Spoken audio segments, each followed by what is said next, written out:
Good morning, everyone. I'd like to call to order the meeting. I'd like to call to order the meeting of the Board of Retirement for Wednesday, March 5th, 2025. Start with the Pledge of Allegiance. Ms. Kehoe, would you like to? Please rise. Right hand over the heart, ready to begin.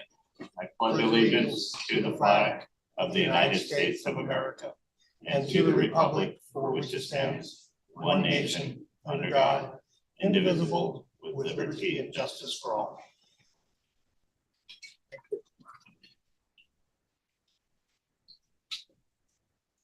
Item 3, I'll let you make the. Great. Thank you. This meeting is being held in person and virtually, so I will go ahead and do a roll call of the trustees. Mr. Green? Present. Mr. Razzo? Present. Ms. Fesler? Present. Mr. Kehoe? Present. Mr. Rue? Here. Ms. Langton? Ms. Ginsburg? Here.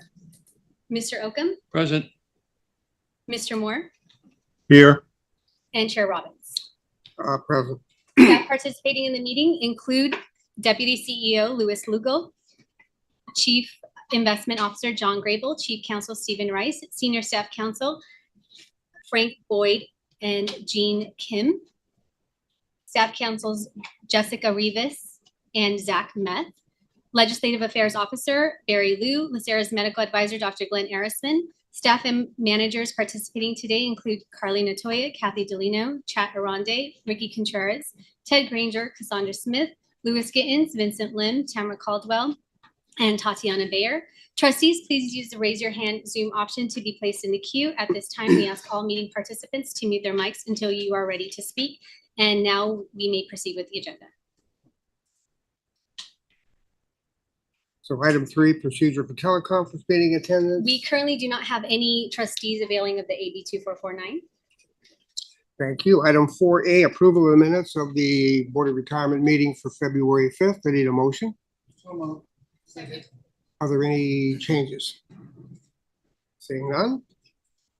Mr. Green? Aye. Mr. Razzo? Aye. Mr. Rue? Yes. Ms. Langton? Yes. Ms. Ginsburg? Yes. Mr. Oakham? Aye. Ms. Fesler? Abstain. Mr. Moore? Aye. Chair Robbins? I'm an aye. The motion passes with one abstention. Thank you very much. Item 4 is public comment. We do not have anyone from the public wishing to address the board. We'll go to item 5, executive update. Thank you very much. Good morning, Chair. Good morning, trustees. We'll start off with the LACERA All-Stars. So each month we take a moment to recognize LACERA staff who have been nominated by their fellow staff members for going above and beyond the call of duty to help members or each other. And so this month we recognize Anna Cheng, Arturo Guzman, Andrea Ellison, and Michael Huang. And so if they're there, please stand up. Thank you very much.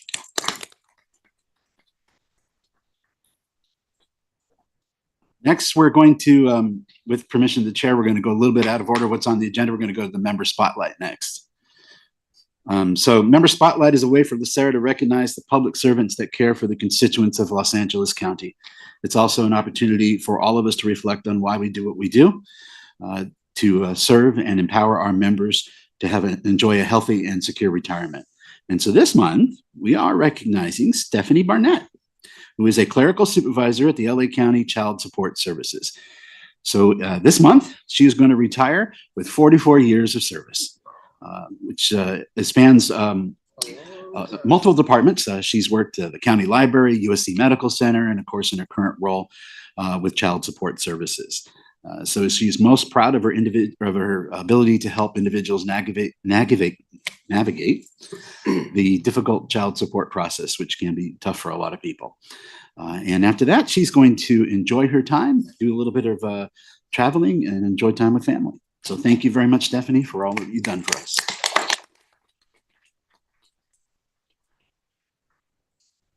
Now we're going to do some awards. So every year we recognize the folks that participate in our employee council team. This team is extremely important to us here at LACERA. They are the bridge for creating and helping us develop the culture that we love and enjoy here at LACERA and are trying to foster. They do a lot of events for charitable events. They do a lot of recognition events. As I mentioned earlier, they just took the bull by the horns and really helped LACERA family members who were impacted by the fire this year. Just an incredible group of people. It's volunteer. It's volunteer run. I'm just an advisor for them. So I'm going to call their names and we'll give them some certificates and then take a quick picture. There are 10 of them we're going to recognize. 7 of them are here with us today. So as I call your name, if you'll come up over here, I'll meet you at the other mic.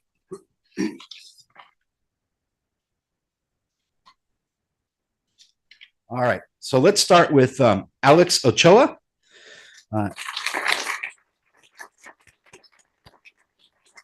Alex served as the president for ECT and has just been tremendous in the efforts that he's done to organize things and get ECT back up and running after the COVID time. And so just very much appreciated, Alex. Thank you. Next is Kenneth Rios. Kenneth is our vice president. So Kenneth, thank you very much. Appreciate it. Carla Quesada, who served as the treasurer. She is. Arguably, she has a lot of work to do because she has to make sure all the money that they collect and spend is accounted for. And then we have Araceli Gamboa.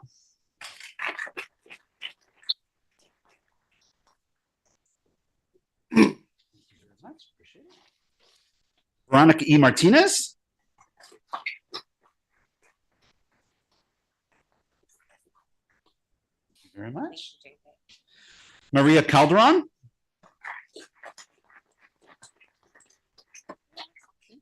Thank you. There you go. And Diana Luong.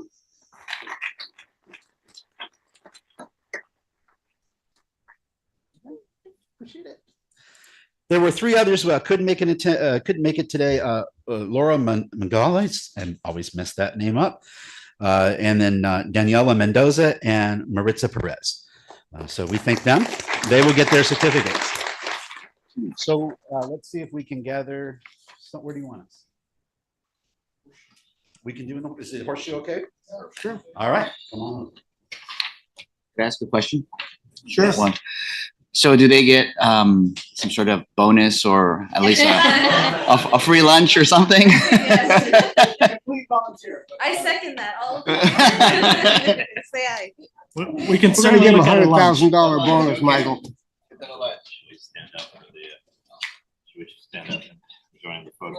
Yes.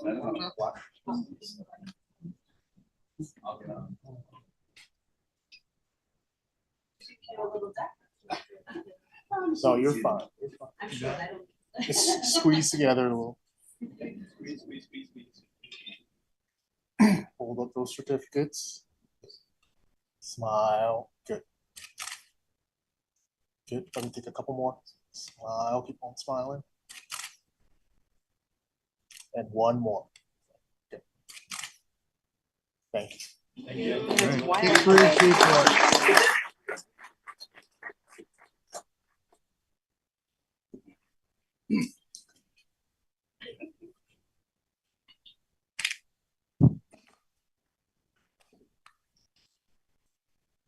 Cassandra. Okay, and then we have one retirement for a LACERA member, LACERA staff member. They're all LACERA members that we'd like to recognize in our retiree healthcare division. So with that, I'm going to ask Cassandra to come up with Paul Arena.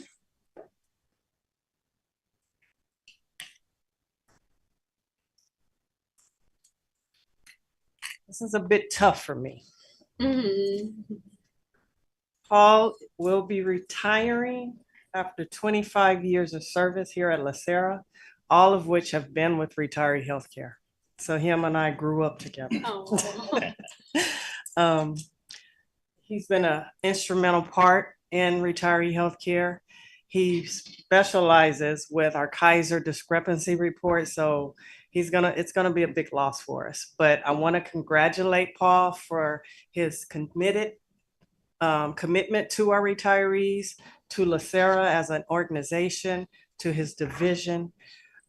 I'm at a loss for words because this hurts because he's like a family member to me. But I enjoy seeing him off into the sunset to enjoy his retirement. So thank you, Paul, for all of your service here.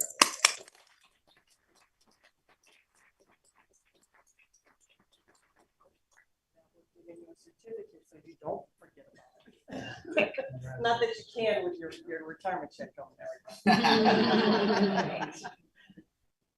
Thank you.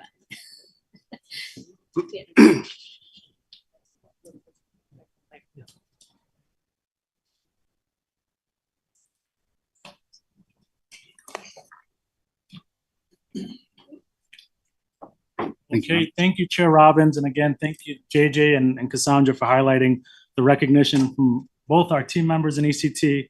Congratulations to Paul, as well as our member spotlight. Few updates as it relates to the CEO report. First, welcome Trustee Fessler. Did I pronounce that correctly? Yes. Welcome Trustee Fessler to the dais. I know you've completed your orientation and you've completed the dais in general. So appreciate you coming on board and look forward to working with you in your capacity as a LACERA trustee. Thank you so much.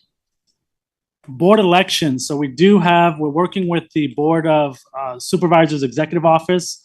JJ's working collaboratively with them to coordinate the Board of Elections for both the BOR and the BOI. It's the active safety member elections. 7th seat for the BOR, 4th seat for the BOI. We work with the BOS, but the register recorder has a responsibility to actually coordinate the elections. So we will be bringing information to this group. I think usually around June or July, the elections and the information goes out to active members. So more to come there. Social Security Fairness Act. I know Barry Lou talked about this earlier. Just a brief update on my end, and then JJ is going to go over our specific communication efforts to members and the Operations Oversight Committee. So we want to make sure we convey, as Trustee Robbins communicated, members are now starting to get retroactive payments going back to January 2024 if they're actively receiving a Social Security benefit. They have a Q&A online, Social Security does. We don't know the method in terms of how they're going about their engagement with their respective beneficiaries, but for us, we've issued a communication out to all members via our platform on LACERA.com, as well as our social media platforms as it relates to the Q&A that SSA has on their website. And one of the things they've communicated recently is that they're starting to now do retroactive payments, and then individuals that are actively in pay with them, their benefits will be adjusted in April. We will have a specific communication out to our members in terms of their interaction, because I know there's some information that Social Security has requested on behalf of pensioners. So we'll make sure that we communicate to our members, and JJ will go over that specific communication during our OOC meeting later this afternoon. Important dates to add to your calendars. And remember, we do have our ACRE Educational Orientation meeting next week on March 13th. Look forward to the committee members, but also anyone that wants to just get a general education on the audit compliance, risk, and ethics committee, now as we call ACRE. Please feel free to attend and join. We certainly welcome you. We also are working to schedule a joint organizational governance committee in April. That's part of our budget process. It's the first meeting to go through our preliminary budget. We've been hard at work. Ricky and the administrative service team have been hard at work in putting together LACERA's budget. So look forward to connecting with the JOGC in April to go through that, among other agenda items. BOR offsite is scheduled for May 20th and 21st. We're continuing to gather agenda topics. We appreciate the topics that have been forwarded to us. Once we do have, probably in the next couple of weeks, we'll try to outline and solidify the topics, and then we'll share with the leadership, BOR leadership, in terms of our approach for the BOR offsite coming in May. And lastly, just want to introduce a few new team members to LACERA. We have a few new team members that have started over the last week or so. So we have systems, admin services, retiree healthcare, and member services. all have new team members starting. So I just want to acknowledge those team members that are in the audience. So. Yeah, yeah.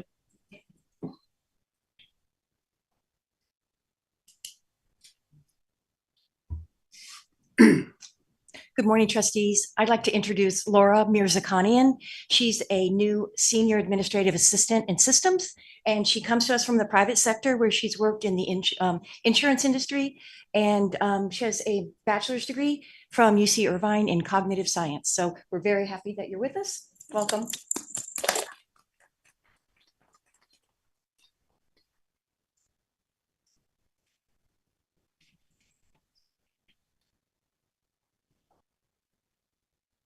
Good morning, Ricky Contreras, Division Manager, Administrative Services, and my pleasure to welcome our new Senior Administrative Assistant, Ms. Hefziba Hosepian, to our team. She started February 18th.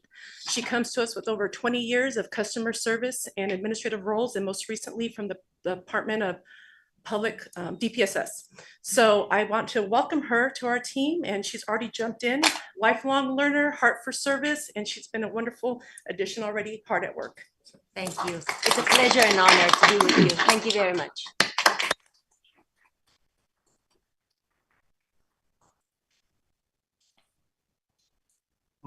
Okay. So, Chair, then that concludes our update. Two from member services. Okay, there we go. I know we had a couple of them.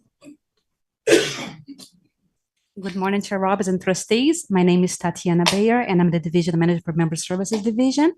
I have two new staff to introduce to you today. First is Crystal Lee. She's our new Senior Administrative Assistant. She's going to be supporting the whole member services, and we're happy to have her here. She comes recently from DPSS, and before she had a long history working for the Department of Education in Hong Kong. And the second one is Mr. Jose Gutierrez, and he has a military background. Most recently, he comes from the CFS, and he's going to be supporting our Member Services Center outreach downstairs. He's going to be our admin assistant working as a workshop coordinator, scheduling workshops and webinars and etc. Welcome to both. We're happy to have you here.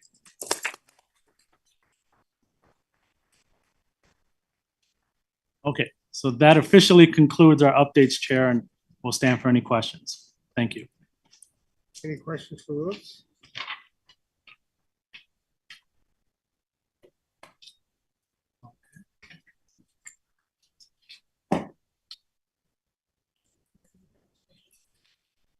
That concludes your report? Yes, it is. Okay. Thank you very much. We're now on item 6, disability retirement applications on the consent calendar. The first group are safety members, cases 574 through 592. I need a motion. So moved. Anybody have any questions? Okay. Mr. Kehoe? Aye. Mr. Razzo? Aye. Mr. Rue? Aye. Ms. Langton? Yes. Ms. Ginsburg? Yes. Mr. Oakham? Aye. Ms. Besler? Aye. Mr. Moore? Aye. Chair Robbins? I'm an aye. The motion passes unanimously. Thank you very much. The second group are also safety members, cases 1915B through 1928B. So moved. Seconded. Mr. Green? Aye. Mr. Razzo? Aye. Mr. Rue? Yes. Ms. Langton? Ms. Ginsburg? Yes. Mr. Oakham? Aye. Ms. Besler? Aye. Mr. Moore? Aye. Chair Robbins? I'm an aye. The motion passes unanimously by all trustees present. Third group on the consent calendar are general members, cases 2886C through 2904C. Need a motion. Second. Mr. Green? Aye. Mr. Razzo? Aye. Mr. Rue? Yes. Ms. Langton? Ms. Ginsburg? Mr. Oakham? Aye. Ms. Besler? Aye. Mr. Moore? Aye. Chair Green? Chair Robbins? I'm an aye. The motion passes unanimously by all trustees present. Thank you very much. That concludes the consent calendar items for disability retirements. We're now on the consent items 7A through E. Unless somebody wants to pull an item, I'll accept the motion to approve. Motion and a second. Does anyone want to pull any of these items for discussion? If not, record your vote. Mr. Green, Aye. Mr. Rozzo, Aye. Mr. Rue, Yes. Ms. Langton, Ms. Ginsburg, Mr. Oakham, Ms. Besler. Aye. Mr. Moore, Aye. Chair Robbins. I'm an aye. The motion passes unanimously by all trustees present. Thank you very much. We're on item 9, non-consent items, 9A. LACERA 2025 election of 7th and alternate 7th members, review and update of the statement of powers and duties of the Board of Retirement Trustees. Mr. Weiss. Morning, Chair Robbins and trustees. Following the discussion at last month's meeting, this item offers 3 versions of the powers and duties for the board's consideration and action today. They are all called powers and duties. They all include the same hours information as the current version.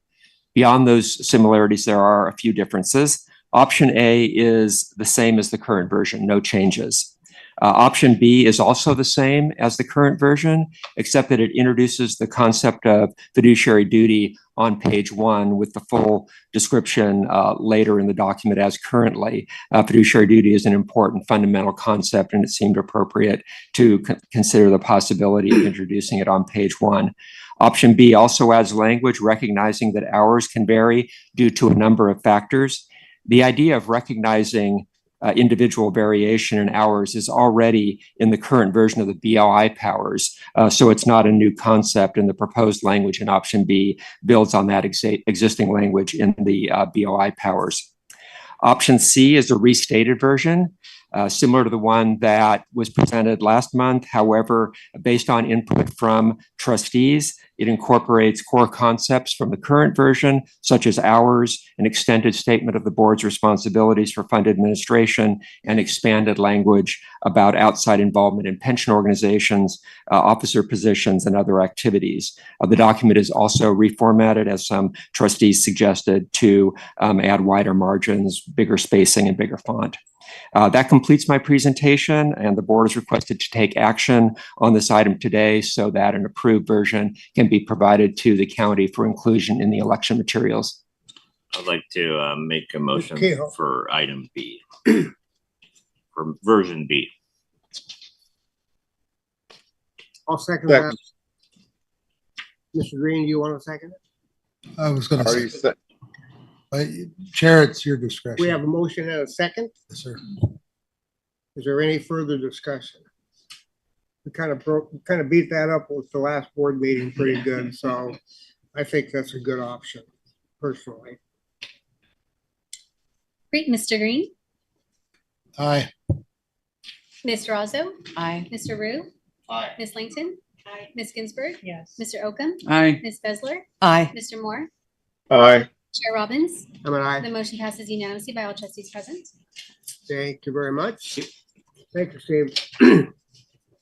Item B is policy governing deductions for dues and similar assessments from retired member benefit allowances. JJ, you're up. Thank you very much, Chair Robbins. Hello again. This is an update to a 1997 board policy that allows members to request deductions from their retirement benefit allowances to pay for either dues for a retirement association or various supplemental plans. And there's section 31452.5 allows for up to 10 different categories of deductions. So we've been doing this for a very long time, but as I've mentioned back when we talked about the transition that RELAC was going through from their supplemental benefit provider to their new benefit provider, we took a fresh look at the policy and determined that, it needed some updating. It needed to have a requirement for LACERA to maintain a copy of a written authorization from a member to allow the deductions. It's required by the law. A requirement for LACERA to maintain a record of category deductions, which would allow us to ensure compliance with section 31452.5. Because that section, the first 9 deduction categories are specific, but the 10th one covers just about any supplemental benefits that's offered through a recognized retiree organization. When supplemental benefit plans, for example, are provided to these members, we need to know what's in those plans to see whether it fits in that category or the first 9 categories. We also wanted to make sure that there was some language in there for electronic data sharing and payment requirements between LACERA and the agency, and then a formal written agreement with the agency itself, so that they understand what the terms and conditions are and what our requirements are. We have updated the policy. We shared that policy with the Operations Oversight Committee. They asked us to also share it with our Fiduciary Council, which we did. Mr. Rice provided some comments on that. The difference between when we went to the Operations Oversight Committee, they did request some minor changes to it, which we put in place. We also, our Fiduciary Council requested some very minor changes, which are reflected in the red line version of the policy. In the memo, what's different basically from what we shared with the Operations Oversight Committee is I expanded a little bit on the implementation plan. So we've had a lot of experience with the transition that we went through with RELAC and learned a lot about that. One of the most important lessons is we learned that we really have a better response from members when we're the one reaching out to them. And so understanding that this plan requires us to go get updated written authorizations because we don't have any on file. We decided that we would take that task on in close, very, very, very close coordination with the agency. So, essentially the plan will call for us to meet with the agency, let them know what the new policy is, get the signed agreement between the agency and us, and then work on a customized communication plan with that agency to reach out to the members. We'll send out the letters. We'll do multiple attempts to reach the individuals. We'll follow up with calls for those individuals that we can't reach via mail. The other changes that we're planning to move the authorization, the what we call the deduction authorization agreement with the member has to sign behind the LACERA firewall for anybody that has access to a computer. That is to help us facilitate getting an electronic signature, because one of the issues that we ran into and some of the feedback we got for some trustees was, it's difficult now and most people don't do wet signatures anymore, right? And so we wanted to find a way that was, we thought would be as easy as possible to collect electronic signatures. So during the RELAC NACO transition, we worked with NACO to accept their version of electronic signature after our info security office looked at that and said, yeah, that meets our requirements. And then, but for going forward, we think it's better if we just direct people to LACERA. For those that can't do that because they don't have access to the internet or don't want to register for LACERA, we'll work on getting the wet signature and coordinate that with them.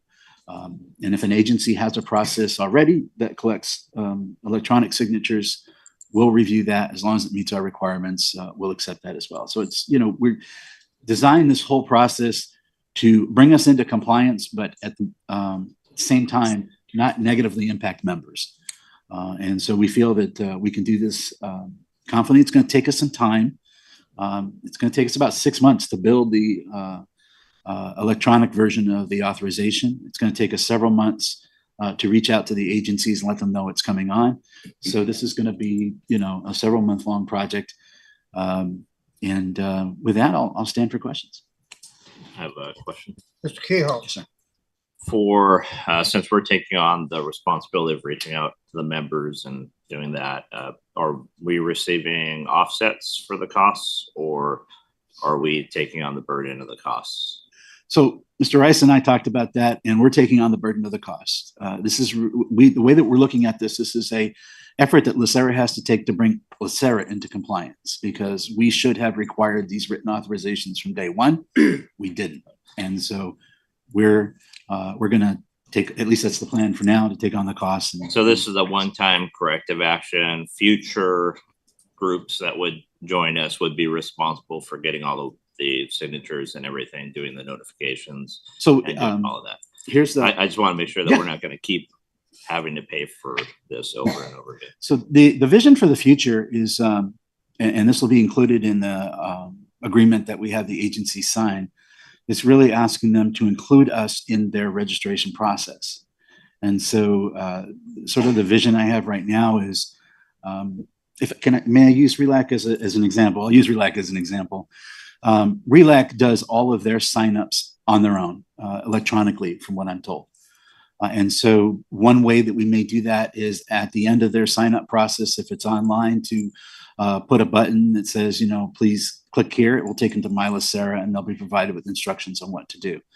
Another option, and this probably is the option we might really go with, because my systems teams, I think, would feel more comfortable with this, and it would make it easier to identify members, is at the end of the process, the agency that we're dealing with would send us an email. We would then send an email inviting the person to visit LACERA and register and complete the deduction authorization agreement. Doing it that way, we have a little more control of making sure that we can match the member better and make sure that everything, and if we do it that way, we can also match the agency because we'll know where it's coming from. So that's the process. That way, we won't be, you know, going out there and trying to get these things, expending our efforts and resources to do that. The agency will direct them to us one way, shape, or another, and then we'll complete it behind the firewall. They will always have the option of collecting wet signatures too, if, you know, some members of theirs, you know, refuse to or don't want to do the internet. Trustee Salzman. Thank you. I have some questions about, a couple basic questions about the way the policy is written, and then some questions about the implementation. With respect to how it's written, I know you said you added the category, I think it's called category 3 in your policy, that describes the, I want to say, kind of ancillary categories like the pet insurance, et cetera. I'm concerned that the way that is written, it suggests that people who buy supplemental insurance or programs for supplemental insurance are limited to those categories. And I know, at least with respect to what we offer through RELAC, all kinds of insurance are available, including things that are in category 1. I don't think there's anything under category 2. Those are more savings oriented things.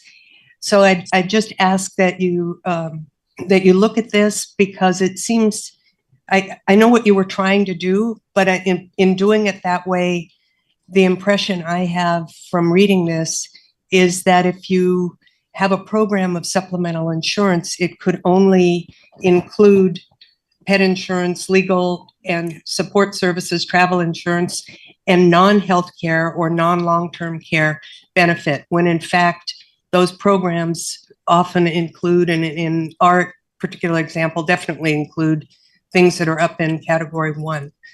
So I think the document needs to be clarified to ensure that there's no limitation, inadvertent limitation on the supplemental insurance program. We can make that change. Yeah, it was never intended to do that. Yeah. Right. I assumed it wasn't, but, and especially when I saw the background of why that breakdown was included, but the way it's worded suggested that, at least on first reading. With respect to the implementation, and I've talked briefly to Mr. Rice about this already, and he may have shared my concerns with you.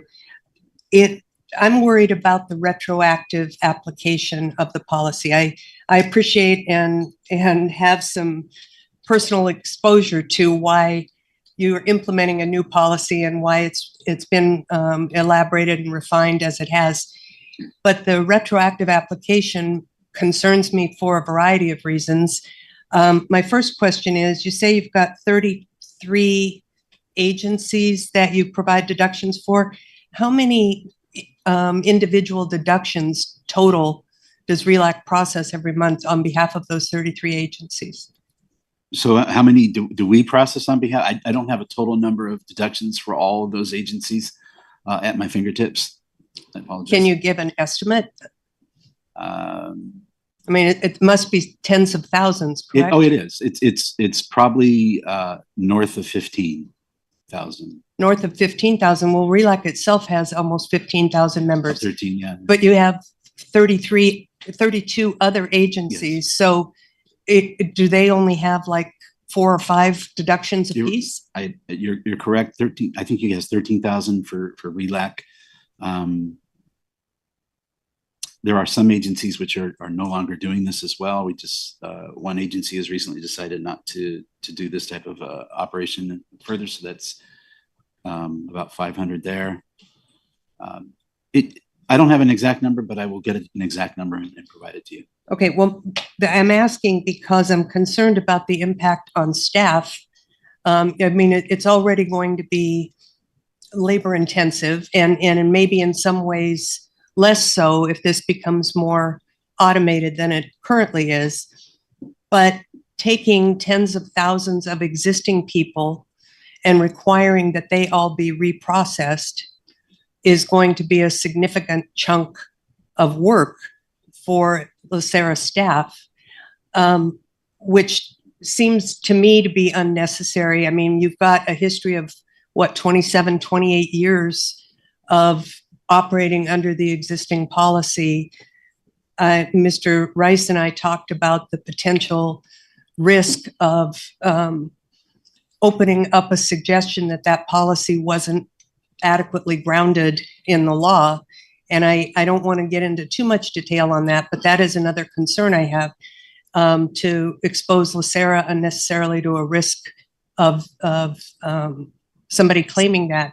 But beyond that, I'm worried about the implication and impact on LACERA members to have to go through this process again. Many of them are going to wonder what the heck is going on. I've had this deduction in place for 10 years, 7 years, 15, whatever the number is. And now suddenly I've got to do something new. What happens? And I don't want to do that. What is the game plan at the end of this? Having gone through all of the extra work, reaching out to all these people, multiple reach outs in some instances, the work involved in reprocessing a deduction that's been in place for many, many years and hasn't been questioned by anybody in terms of its authenticity or validity or anything else. And then at the back end, failure to comply. Do they just get cut off? So a lot of questions there. So let me see if I can answer all of them. And if I miss one, please let me know. So first, the imperative to do this. So Mr. Rice and I have had conversations on that, and we had conversations on that with Fiduciary Council. And, we're out of compliance and we need to be in compliance. That is not something that LACERA is comfortable being in a situation where we're not following the law. So that's the imperative for doing it. Mr. Rice and I have had several conversations about the need to make it retroactive and collect those signatures, and I'll let him chime in a moment. As far as the process, one of the reasons why we're not going to do them all at once, we're going to phase it in over time, is because I can only handle so much at one time. And the reason that I really wanted to move this as much to an electronic process as possible was to limit, well, first of all, to make it easier on members. I mean, that's always one of my primary concerns, is making it easy on them, but also to make it easier for us to process. So if I can get a majority of the members to do it electronically, it will be minimal impact to staff to do that. The risk of members, questioning why we're doing it now, I think we can mitigate that by explaining to them that this is an update of our policy, which happens all the time. We all get those emails. We've updated our policy. We also, at least I do, get routine contacts from financial institutions, for example, asking to update my information. So this shouldn't be too different from what people see from other organizations. every once in a while, you'll get something that says, let's, update our agreement together.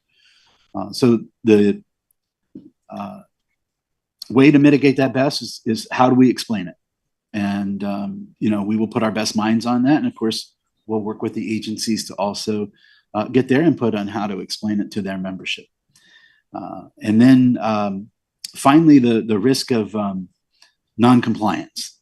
So we actually had a good conversation about that last night, Steve and I. And, we're not intending to cut anybody off.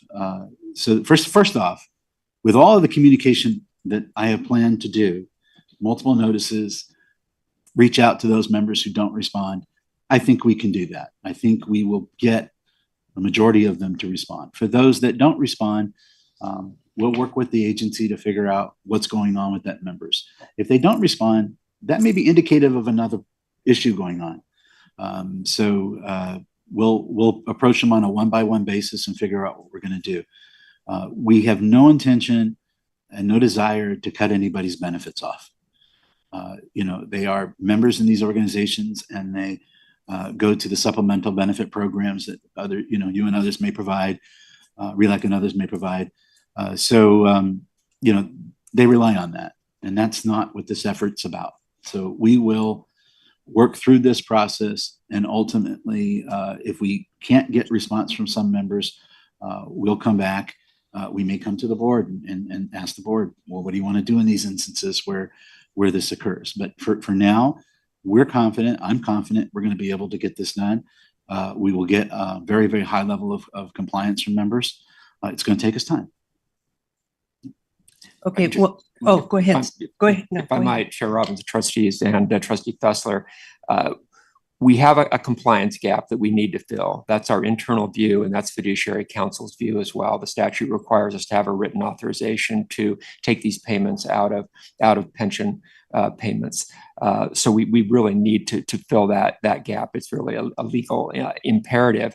However, after Trustee Fessler and I had our conversation yesterday, I spoke again to Fiduciary Council about the specific issue of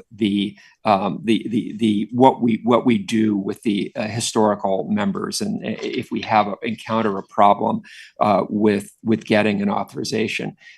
She agrees, this is Ashley Dunning, that we cannot terminate supplemental benefits from a member. However, we discussed the process she asked me about, and I explained our process for tracking down difficult to find members, and we're very good at that.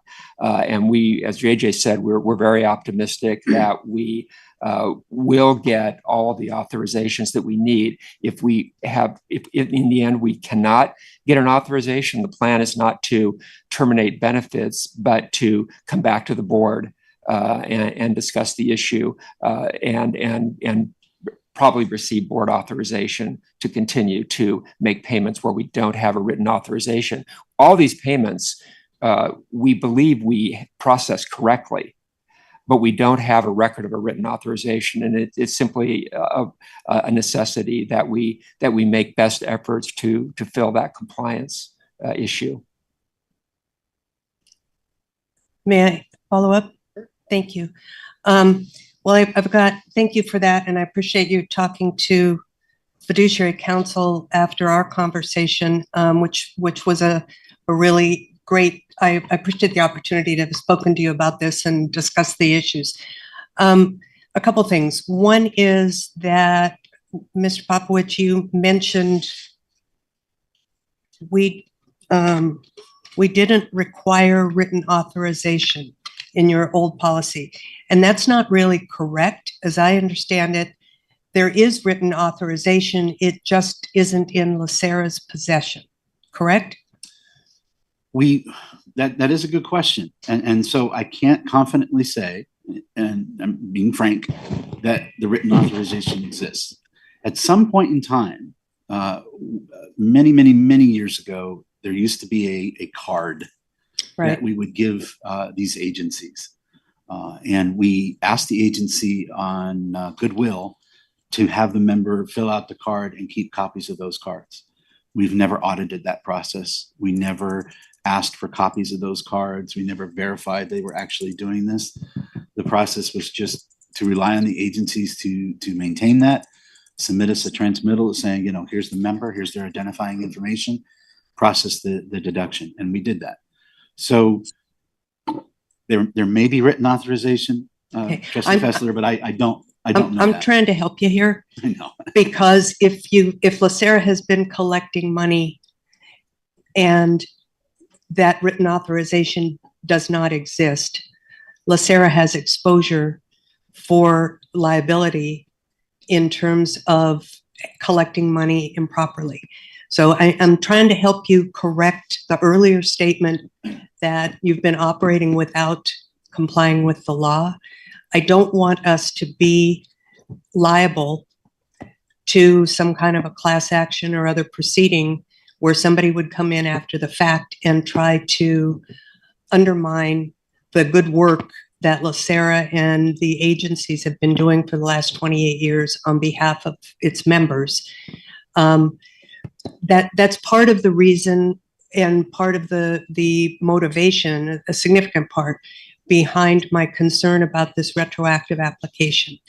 It is in, and I realize you're in a difficult spot, but it is in its own way an admission that what's been happening for the last 28 years was inadequate. I would prefer that LACERA take the position that what it has been doing is consistent with the statute, because the statute says the board may give effect to a revocable written authorization signed by a retired member. It doesn't necessarily say LACERA has to have that revocable written authorization in its possession. So if LACERA had reason to believe that the revocable written authorization existed and acted pursuant to that reasonable belief, it would have complied with the statute. To go back now and require a redo of dozens of years of experience suggests otherwise. And I urge the board to consider whether or not the staff time involved in reprocessing tens of thousands of applications that are already in place, the potential for someone to argue that that is an admission of liability that I don't believe we should have to defend, and the impact on members in being in reaching out to members perhaps multiple times and in an effort to get this re-up of the existing authorization is worth what we're getting in exchange for it. I'd rather see us apply this policy on a prospective only basis and move forward with it as an improvement on our existing policy rather than an acknowledgement and recognition that the existing policy is inadequate. Chair Robbins, could I address the legal issue? I think I may have alluded to this a moment ago, but just to reiterate, it's LACERA's position and our good faith belief that we received proper authorization at the time these payments or these deductions originally began. Otherwise, we wouldn't have done it. However, we need to complete the record to make sure that we have documentation of the fact, instead of relying on something where we don't have the physical evidence, even though we believe we followed proper process. And that's the basis for the internal legal recommendation and our fiduciary counsel's recommendation that we obtain. Any other discussion? Just a quick question, Steve. Mr. Holcomb. Wouldn't the individual who was having the money taken out of his account, if he didn't want that, wouldn't he complain? Have we had any complaints? We haven't had any complaints, and it's our experience that if retirees' benefit checks are not accurate, that we hear about it, and we have not heard any complaints. But we can't rely on that continuing in the future. Again, it's prudent it's in the best interest of the organization to dot this I and cross this T. Okay. So one of the reasons why I asked for a fiduciary council review was because of the concerns that were brought up. But I just want to confirm that fiduciary council looked at the retroactive versus prospective part, and that retroactively and correcting our records is good for the organization, and that our board and the organization doesn't take on significant liability or risk.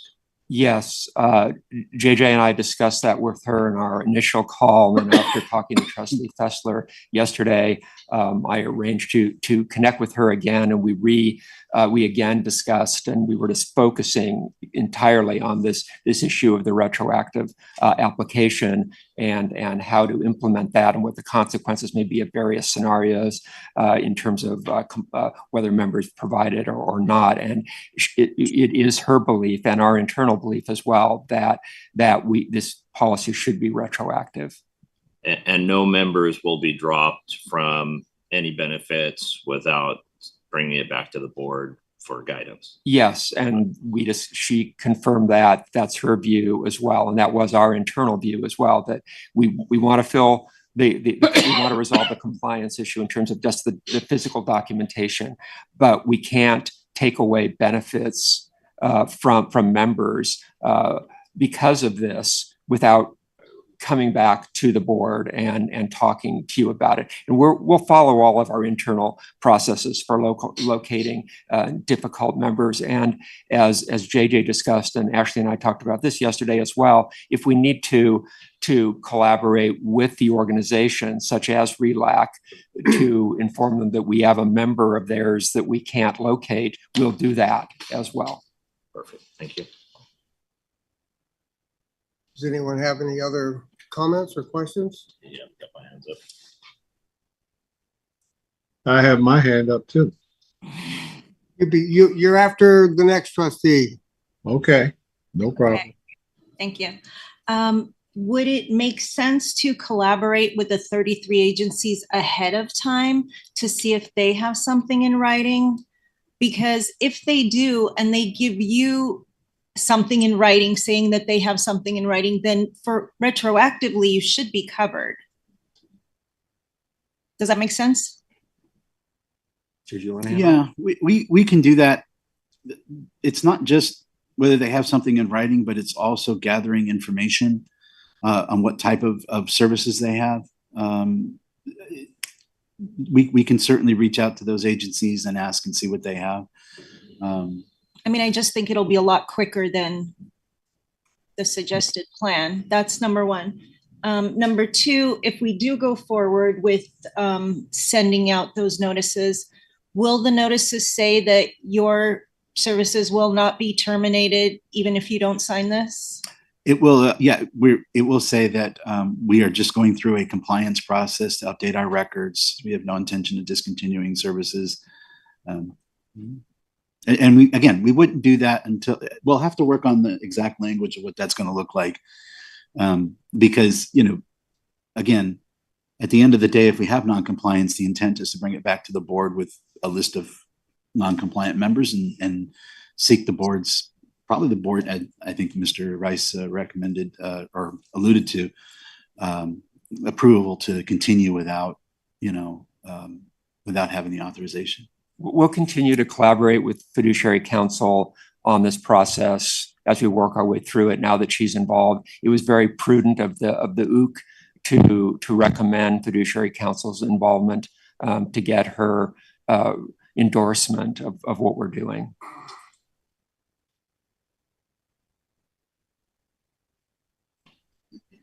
Mr. Moore? Yeah, I had the same issue that Trustee Langston just raised, which is if our original instructions and whatever documentation that participating agencies had is enough to reduce the universe of people that we would have to go back and get them to redo something, would that be a good approach to finding out how much is really out there that we have to validate and verify? We'll do that when we reach out to them with the new agreement. We'll include that a request for whatever existing documentation they may have. You know, again, it would have to meet the requirements. It has to be written, or they have to have had some type of verified electronic signature process that we'd have to look at and make sure that it met our requirements to do that. So, I mean, we could do that right now, though. We could find out what the universe is. So if not now, at least that's going to be your first step, is to find out what it looks like. Yes. All right. I would make a motion that LACERA speak to the 33 agencies and then come back to the board before taking any further action. I'll second that. We have a motion and a second. I have a question. Is this a time sensitive issue? Does it need to be, we need to be in compliance within a year? I mean, what's the time frame? That you Now expect that to we're collect? aware of this, we should address it very deliberately. I think this discussion has been consistent with that, and it's not inconsistent with being deliberate to take a month to inquire of the agencies. But now that we know about the issue, we believe we need to address it. We need to address it with due process, with reasonable speed. But it's not a crisis situation that we need to begin implementing right now. If I may make a request, because it seems that there's doesn't seem there's objection to prospectively going forward with this policy. So if it's possible, could the board approve it on a prospective, going forward basis, and then we do what you've asked and reach out to the 33 agencies and ask them for whatever records they have and evaluate that before we take any action on the retroactive part of it. If that would be, I would respectfully request that, so that we can at least begin development process for the future process, create those agreements, get those agreements going, and make sure that we're not creating additional compliance issues going forward. Mr. Green? I really enjoy the robust discussion, and there's some really good points being made. I do, in the forefront, we all should be concerned about optics, and you bring a valid point, but this has to happen under Searle as part of the law. We're obligated under Searle to clean this up. That is a correct statement, right? It is our duty to do it. So it's going to happen. Ms. Langston, your motion, I do agree with it in part. I think that because this has to happen to prevent any kind of exposure down the road, and it needs to be cleaned up, I do believe that it should move forward. But I do agree with your pursuit of information from these 33 groups to validate in the event that some risk may be created with a lack of information. A key point that stands out to me in this whole thing, this previous policy of 97, this was done as a service to retirees to help them. So the spirit of it is I think, noble and pure. So as long as, there's no drop in benefits, I do believe that it should move forward. And I think a substantive motion would be to seek that information in your motion to validate and confirm, if not as long as it doesn't burden staff, but it could further bolster the purpose of this change. Thank you. Mr. Rue? Quickly, this is a question maybe for Mr. Rice. I'm okay with the motions and the amendment proposed by staff, but is it prudent for us to bring this back in closed session, or? Or it doesn't, or were we barred from that, or? We have no complaints about what we've done historically. Oh, no, I mean, the report, I mean, the motion, this further discussion of this at a future time, do we want to bring it back in closed session, or? We'll evaluate. Is that possible? We'll evaluate that. We don't want to overreach on closed session. Okay. Elaine, did you want to speak again? Before the water gets more muddy than it already is? Yes. I'm just debating whether I want to amend my motion to allow LACERA to go forward prospectively. So I will add that to my motion. Thank you. I will second the amendment. Okay, Can you repeat it, please? let me see if the chair understands what the heck we're doing here. You want me to repeat? You want me to repeat? Would you like? Well, just wait a second.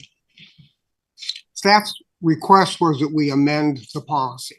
That's what's in here now. And then given 35 minutes of discussion and 2 different substitute motions, I'm not really sure where the hell we are right now, what we're going to do and what we're not going to do.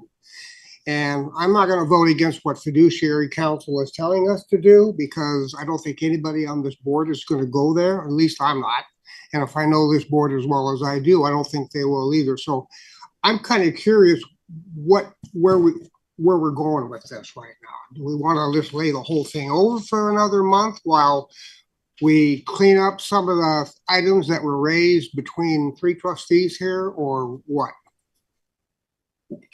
There was no second to the substitute motion, so we have the original motion as amended. There was. I second. I made I a second substitute Green. motion. So we have Was it 2 seconded? substitute motions. We have a substitute to a substitute. I didn't hear Is the that second. Mr. Chair, my substitute motion was to move forward with it as staff recommendation. And then she added that to her original substitute motion. The substitute was not seconded. This is a point of order. Second, that was not seconded. The substitute motion was. I didn't hear a second. Original motion was amended. There is no second motion. The original motion is Well, are amended. you saying you seconded his motion? Because I didn't hear it. Well, there is a second to his. Chair Keough said it well. That's where we stand right now, just as a matter of order, is we have Trustee Langton's motion as amended. Correct. And I'll state the motion if you like. Okay. Okay, so that the board approve the policy with revisions to page 3 under category 3 made by Trustee Fessler to implement moving forward with staff contacting the other 3 agencies.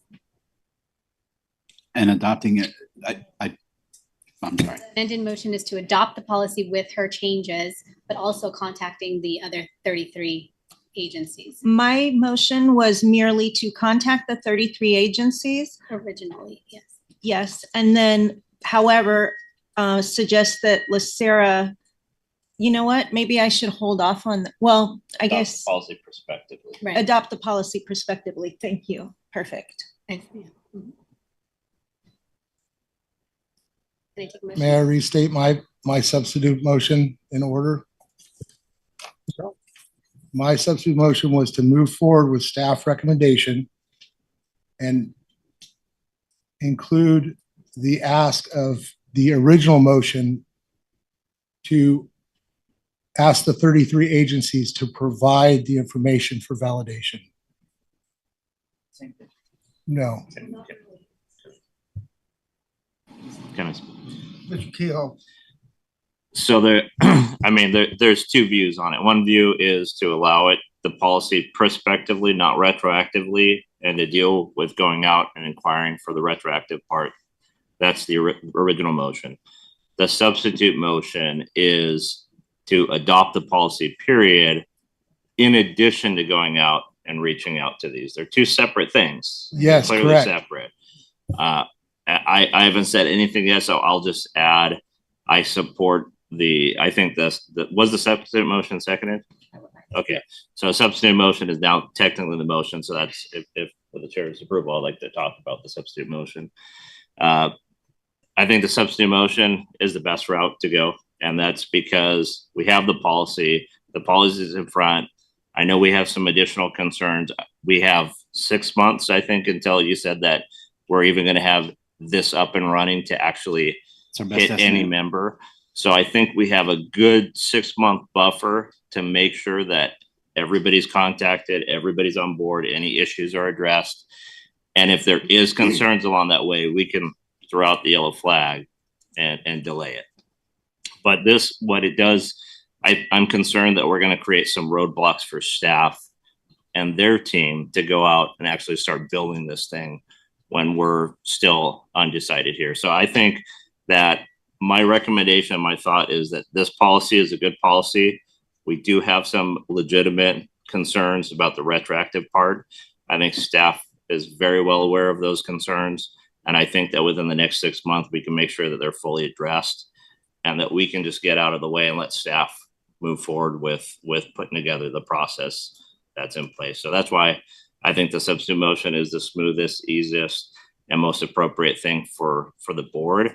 But I would suggest that we also require a monthly update from staff to the board on the status of this implementation until it's fully implemented. That also gives us the ability to throw out the yellow flag if we need to.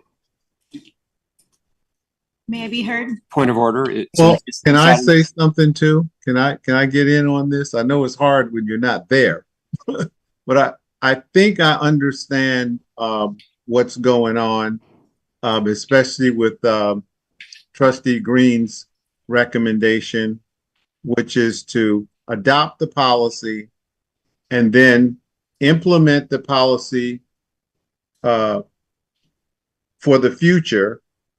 And in implementing the policy retrospectively, that we take some specific steps and then have staff report back to us on progress on those steps in implementing the policy retroactively. And the first step would be find out what our universe is and people we need to get to fill out additional forms, because we may have enough supporting documentation already available to bring those people into the prospective policy environment. And so I would want to have the retrospective portions clearly laid out in steps and reported back on progress so that we're ahead of any problems and know how to resolve them and we're not surprised by anything. So I would support anything that covers those issues. May I be heard? My concern with Trustee Green's motion is that staff is going to do so much work between now and the next time we meet, and there may not be reason to start doing that work. So I just figured if we hold it over a month for them to start the retroactive part, we could just advise them at that point. I'm not sure that, yeah. If I may. That could be an emotion. Yeah. So I think we get the direction is clear. At least for me it is. So clear as mud for everybody else, but clear for me. If it's approved, we'll move forward prospectively and start that process. Before we start reaching out to members, we will reach out to the organizations and ask them to provide us with whatever documentation they have for each member. And then we'll evaluate that. And if that documentation meets our needs, great. Then we'll check that off the list as we're in compliance with that particular organization. If not, then and before we begin that actual contact method, of course, we'll be updating I imagine the Operations Oversight Committee would be appropriate to do that. We'll update the Operations Oversight Committee on a monthly basis. This is where we find. So we'll have a checklist. There's 33 organizations. We've contacted these organizations. We're all in agreement. We're in compliance with those. These we either haven't contacted yet or haven't got the information, or they don't have the information. And then, that would be the indication that would be the organizations that we would move forward on. So I do understand. I've got it all. And it's all been recorded. So if I get confused, I can go back to the recordings. But I think we understand, the direction that everybody has given us, and we can do this. Excellent. Bonnie, would you like to read the motion?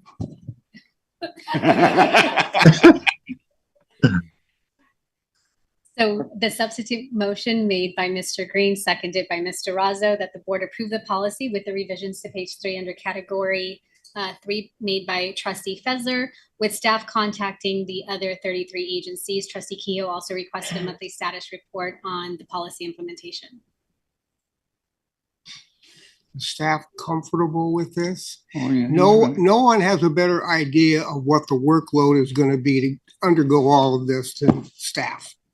But trust, we don't know up here. You guys know. You're the ones that have to do the work. All we have to do is sit up here and order and complain. So, let me just say this, Trustee Robbins, Chair Robbins. Look, all of this is excellent discussion. I welcome it. I welcome the trustees, raising their issues and concerns and making recommendations. So, I appreciate the process that we're going through.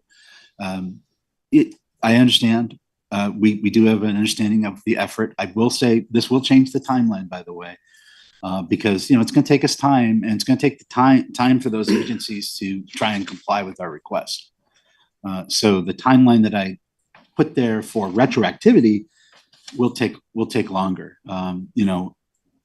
We still have to reach out. We still have to finalize the agreement. I have to write the agreement. I didn't want to start writing the agreement that we're going to ask the agencies to sign until I knew what the policy was going to say in case there were changes. We still have to do that. And then we have to reach out to these 33 agencies. We'll have to explain to them what we're doing, I'm sure. Set up meetings to talk about it. So it's going to take us some time. Fortunately, as Mr. Rice indicated, it's not, we have to do it by tomorrow urgency.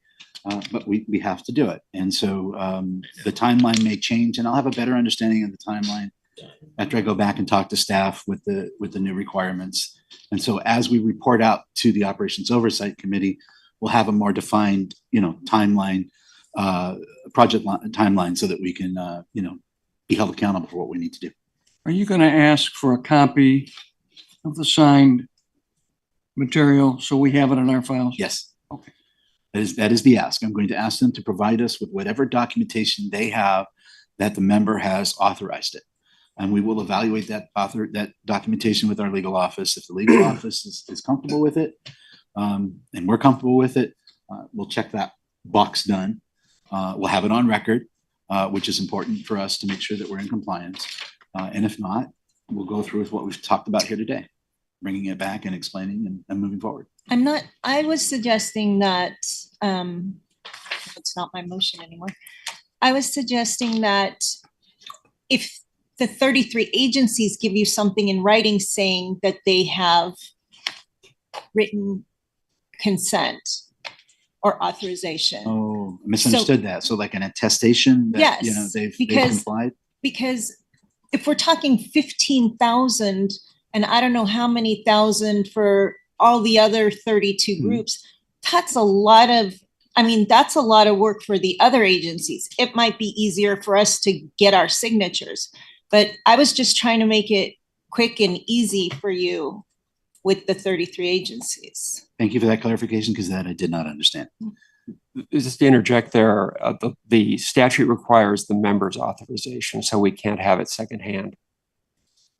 Well, if it wouldn't be secondhand, it would be an attestation that the authorization has been received by the agency that is making the attestation. Yeah, we would need a copy of the member's attestation. If they have it, we can get that and evaluate that.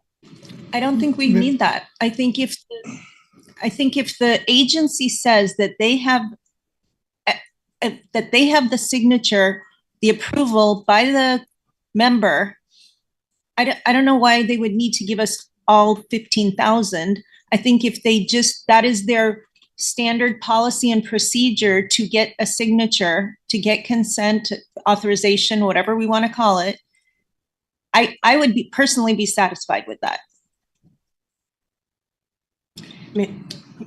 Bobby? I agree with trustee Langton that as I said before, what the statute requires is that written authorization exists. It doesn't require or specifically state that that authorization be physically in LACERA's possession. What my concern has been all along with the retroactive piece is the potential for risk to LACERA because it is an indirect acknowledgement that what has been done for the last 28 years is not compliant with the law.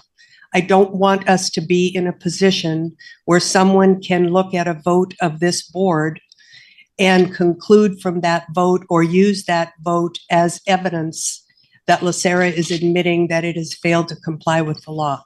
I believe we have complied by requesting and ensuring that the agencies that for whom we make deductions have received written authorization. That's the process you've had in place for all of these many years. That process needs to be defended so that there is no liability that would come about from an acknowledgement or an admission that we haven't complied with the law. By going back retroactively, we are indirectly making that admission, which is not in LACERA's best interest.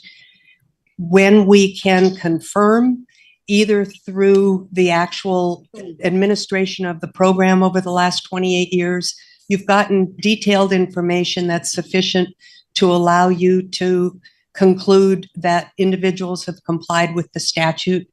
You've used that compliance and that conclusion to process a request for a deduction. You've acknowledged you haven't had complaints from members that they've had deductions that have been taken improperly or that need to be reversed. Going back at this point in time is administratively burdensome to LACERA, to the agencies, to our members. And I don't see, it seems to me that it creates more trouble than it fixes. If the motion goes forward in the current form, which includes the understanding that the policy will be applied retroactively with whatever intermediate steps are put in place, I intend to vote no on the motion. I support it prospectively.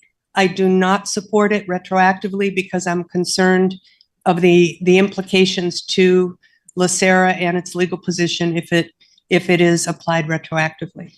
Mr. Chair. I would like to call the question, which is an interrupt per Robert Rules of Order.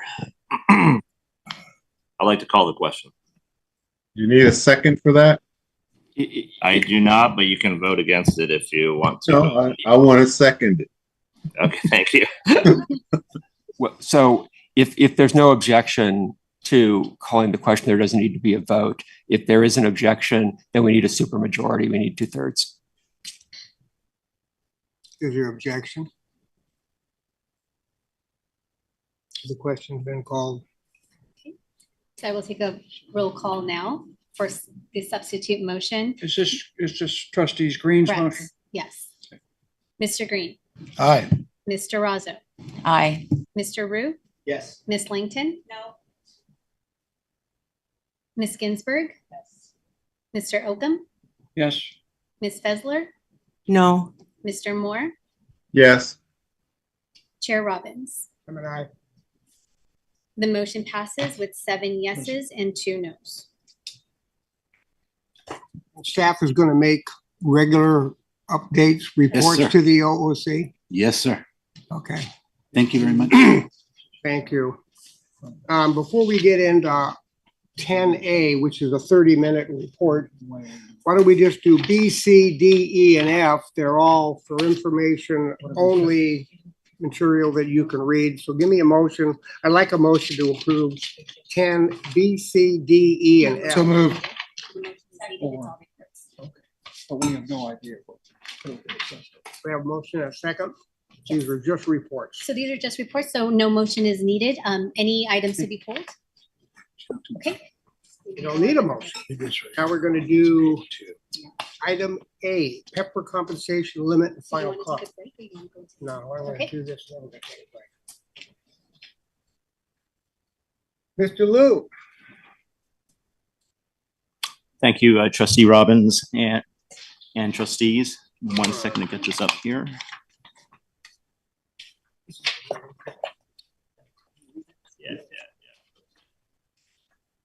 Okay, yes, Bonnie, next slide.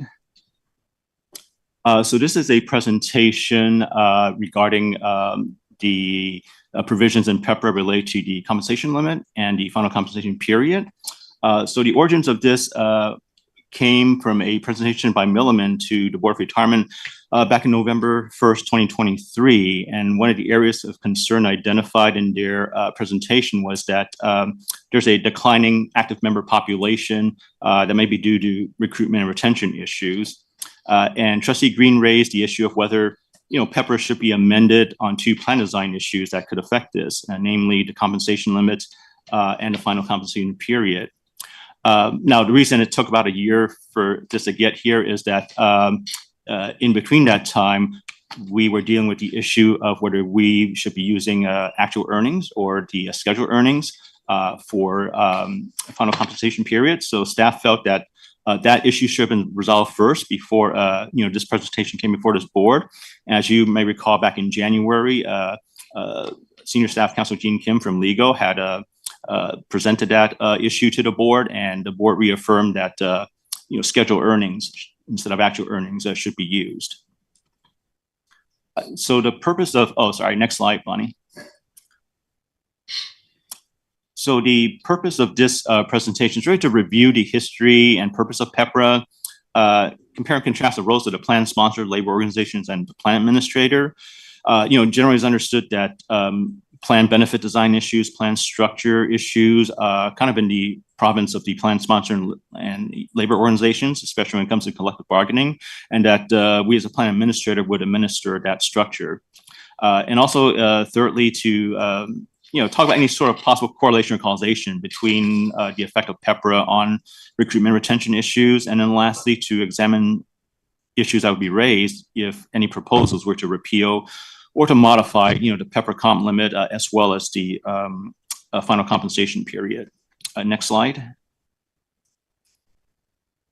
So this is just an overview of this presentation itself as to what I would go through. Basically, the background, the compensation limits, our legislative policies at the LACERA side as well as the county side, and then some review about past efforts on plan enhancements. So this just kind of gives you an index or overview of the slides I'm going to be going through. Next slide. So PEPRA, again, that's the Public Employees Pension Reform Act of 2013. This came about from Governor Brown's 12-point pension reform plan that he released in 2011. Basically, this was in the aftermath of the Great Recession. So, a lot of public pension plans were going through, financial challenges. Unfunded liabilities were going up. At the same time, you may have recalled, a lot of scandals involving public pension plans in terms of, what happened in the Southeast LA cities. So those were the various things that sort of pointed to pension reform for California plans. So as far as the PEPRA legislation itself, it began life as something else in 2011. And so for about a year, various amendments were done to it. And it wasn't until the following year in 2012, the second year of the legislative session, that this bill was used as a vehicle to create a conference committee for the governor's plan. So essentially, this didn't really go through the normal legislative process. Rather, it was sort of abbreviated. In fact, if you look at the timeline, it took about 15 days for this conference committee to have been formed and adopted PEPRA before it got signed into law. So I think the governor had his blueprint in place, but as far as how it was passed was through a conference committee. And our board here, we did adopt a watch position on AB 340, but it was really on the 2011 changes. with the 15 days, we don't really have a chance to take any positions on PEPRA itself.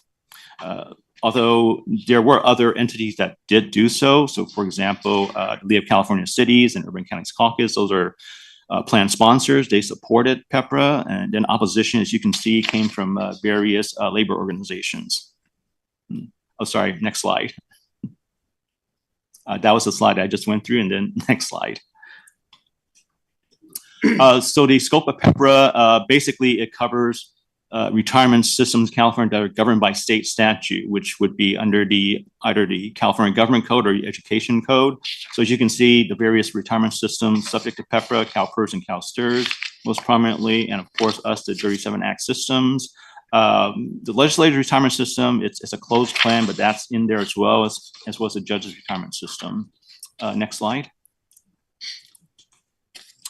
Now, as far as, oh, sorry, go back one. That's the one. So as far as initially, PEPRA was thought to only apply to, let's say, plan sponsors that weren't charter cities or charter counties. Generally, charter cities and counties have more control over their compensation structure. But the key here is whether you're governed by state statute. So for example, under CalPERS, you certainly have charter cities and counties, but since they're contract agencies under CalPERS, they're subject to PEPRA. And under the 37 Act systems, we have various charter counties. Los Angeles is one, Orange County, but we're also subject to PEPRA because we're governed under state statute. Charter cities and counties that aren't subject to PEPRA would be like LA City.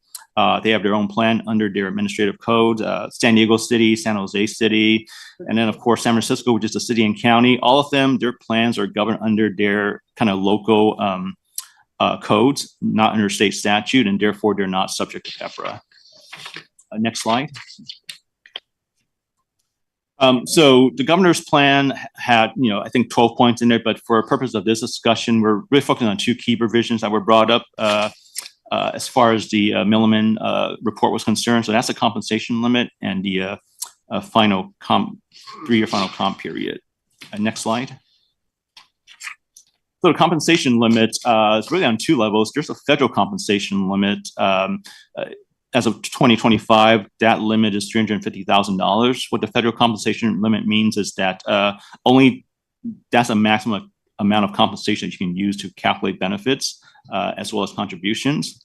But when PEPRA was instituted back in 2013, it instituted some lower limits. So for example, in 2025, the PEPRA compensation limit is about $186,000. And that's for systems that don't participate in Social Security. So such as for LACERA, that's what would apply to us. On the other hand, for systems that do participate in Social Security, it's $155,000. So for example, I think Culver City is a PERS contract agency. They do participate in Social Security. So therefore, their post-2013 members would be subject to PEPRA. Now, interestingly, want to stress this compensation limit was not originally part of the governor's 12-point pension reform plan. That was actually put in there later as sort of a compromise or deal in not applying a mandatory hybrid plan to new members. The mandatory hybrid plan, in fact, I think was point 1 in his pension reform plan. So the comp limit was essentially a compromise on that issue. Mr. Liu, I have a question for you on your previous comment. The $155,081 maximum under PEPRA for those participating in Social Security, what does that mean? Paying into Social Security or drawing a Social Security benefit or both? Yes, thank you. Yes, I should clarify that. So that means if the retirement system is participating in Social Security. So for example, so the retirement system, not the individual. Well, if the individual is employed, therefore he's earning Social Security credits in a retirement system. So for example, here at LACERA, right now we're not in Social Security. So we as employees, we're not earning credits through LACERA.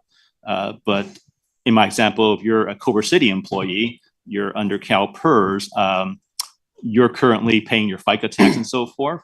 So that CalPERS member from Culver City would be subject to the 155. So here's my question. I'm a LACERA employee and I'm drawing my pension. I'm 60 years old. When I turn 65, I start drawing Social Security benefits because I have earned them.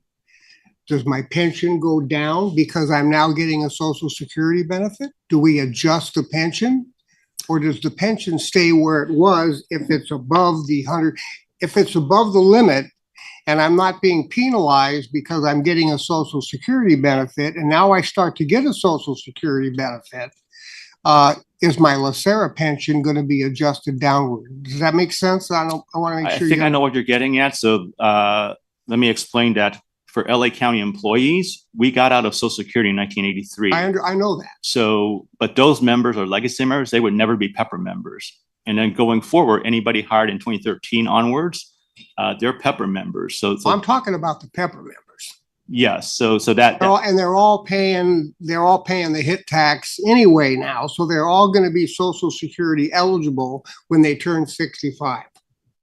So hit tax is for Medicare, so Right. that wouldn't affect this. This is Well, for FICA. you're right, but I mean, let's just say that they've got other employment, or they had employment before they became a county employee, and they're Pepper employees, and are subject to the maximum pension. I just want to know if they start drawing Social Security at age, it ain't going to be 65 by then. It's going to be 67 or 68 or 69, because we all know it's going to be changed. So the bottom line is, I just want to know if under any circumstances, we would lower their LACERA pension because they are now suddenly drawing Social Security. Yeah. So outside employment from the county that they've earned their Social Security benefits from is not relevant for this. This is about your Social Security that you earn while a county employee. So it only applies to the employer who is enrolled in Social Security, not the member who is enrolled in Social Security from another source. Exactly. And I think you may recall in our IBLC meeting, I mentioned that this issue of mandatory Social Security coverage, if LA County were to subsequently be covered under this, then assuming Pepper still stays intact, and that would trigger this provision. But because LA County is not in Social Security, we're under the 186. And the compensation limit is based on how much that individual is making for that period, that billable period. So for the year, if they make 190,000, that 4,000 has no withdrawals from LACERA. It's just straight to their paycheck. It stops at that 186. So ultimately, we're calculating our benefits based upon that salary cap.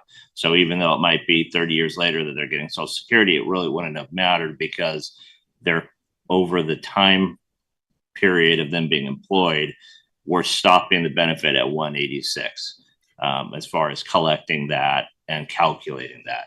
So that this is a really serious issue that's impacting high earners and their ability to recruit high earners for the County of Los Angeles and many other things. But it's not like if they change the law tomorrow that suddenly everybody's going to have a windfall, because we actually haven't been collecting those benefits over the period of time. So I just wanted to kind of clarify that and tie that into the Social Security question. Is 100% tied into the employer if they're participating in Social Security or not, and it's tied into the individual member on how much they're making for the individual year. Yes, that's correct. So I mean, six-figure salary used to be a gold standard, but right now it's, lots of people make six-figure salaries. So yes, in your example, we would not collect contributions over 186,000 if they're making 190. And if we were to calculate their benefits, let's say they get 100% of their salary, it would be 100% of the 186, not the 190. Well, let me give you another hypothetical. Reciprocity. I'm a cop in the city of Long Beach for 15 years, and then I lateral and they pay into Social Security. And then I lateral to the County of Los Angeles to the DA investigator, and I become a district attorney investigator for another 20 years. So I'm going to get a reciprocal pension. What's my cap going to be under Pepper? because I'm going to be in Pepper. Yeah, so if I understand your question, you're saying they were in a previous agency that, let's say it's not subject to this cap. Now they That was in Social Security where I paid 6.5% a month into Social Security, and now I'm a LACERA member, and the county is not in Social Security, so 60% of what I get in the way of my pension comes from the county, and 40% comes from a city that was a CalPERS city, but also paying into, because those employees get full Social Security and their salary because they pay into both. So would that individual be impacted by the reduced amount under Pepper? So that would really be the decision of that agency. So as far as we at LACERA, if this is their highest salary here, we would use up to 186. And then generally, if they came from an early agency, they're probably making a lower salary. So we would tell them exactly what our salary. With reciprocity. I'm sorry? You use the highest salary with reciprocity. Yes. So, but if we're the latest agency, that decision is almost really incumbent on the early agency. If they're subject to a lower limit, we can provide them what our higher salary is, but they may in fact reduce it further. But again, that's what is that accurate. I want to make sure that this board is properly informed. So, and if this is outside of your guidance and this is something that benefits should be looking at, or if LACERA needs more time to get us that answer, that is a great question that was brought up. Mr. Keel. And my understanding with reciprocity is you use the highest salary amongst both systems, which means that if our salary is at 190, is it that Long Beach is the reciprocal system would cap at 155 and we're at 186, or are they going to be obligated to do this? And has this ever been an issue yet? This might have not been an issue as of this point, but may be an issue in the future. It will be. It's not going to be an issue for us because we're not Social Security and we know what our cap is, 186. But I'm very curious how that will impact members. So I do think we need a proper answer. Can I interject, please? I think including in your question, and it's an excellent question, is that previous service, is it pre-PEPRA or post-PEPRA? If you look at it at post-PEPRA. I think we're looking at Pepper. It could be either. Post-PEPRA, but see down the that. road, it's all going to be Pepper. Correct. But if you had that 15 years in Long Beach, now the reciprocity, not subject to cap, right? Or whether it's purchased as safety service credit versus if it's all post-PEPRA. I think Mr. Popovich is going to. So it's a great question. I do think it needs exploring because, most of the language, at least as far as MOU, talking about continuation of service, it talks about if you were with an agency such and such, so, that safety, it counts towards this thing. So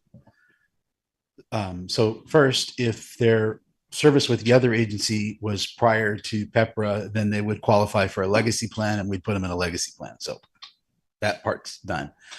The PEPRA to PEPRA issue, you're correct, Mr. Kehoe. It's the highest average salary between the two agencies. And we're talking about service retirement. Disability, there's a whole nother layer to that. I don't think I've ever heard of the other agency adjusting it for what Mr. Liu's talking about yet. And that would be something we could ask the other agencies on what they do. So we can do some research on that. I have heard of other agencies, though, looking at the final average comp and adjusting the final average comp based on what's in the final average comp for things that those agencies don't agree are pensionable. CalPERS is notorious for doing this. They love to just go into the final average comp from LACERA and just start chopping away based on what their board thinks is final average comp, which creates havoc for members because, they think this is their final average that they're going to be working on. And then all of a sudden they're down here and they appeal. And I don't think anybody's ever won those appeals yet. So, but yeah. So we can do some research on if they would ever adjust because of their participating in Social Security. Yeah, that'd be great to hear back. I'm going to suspect that they're going to lower it to their cap, but I'm very interested to hear. And Mr. Chair, one of the things that this this PEPR compensation limit for final calculation of final compensation, this is what we talked about on the Hill with the Grassley proposal that didn't fly, right? Mandatory Social Security. So if that somehow lands through the budget reconciliation process and it gets added to the WEP GPO reform as a kind of a fix, and we're required to participate, everybody would be subject to the 155, which again, to all the points we're making, your higher earners are going to stop contributing at 155, and that's going to be their max final compensation. So there'll be a reduction. And again, the analysis is it's costs more and reduces benefits. And just by the law alone, we would default to that 155 if it landed. Well, it's going to be a whole lot bigger issue 10 years from now than it is today. And right now, when I look at the $186,096 max that your pension can't be any more than that in PEPRA, I can start going through the salary ranges on the sheriff's department and tell you what percentage of the department is already, if they went out at 100%, which they can do, is at that limit right now.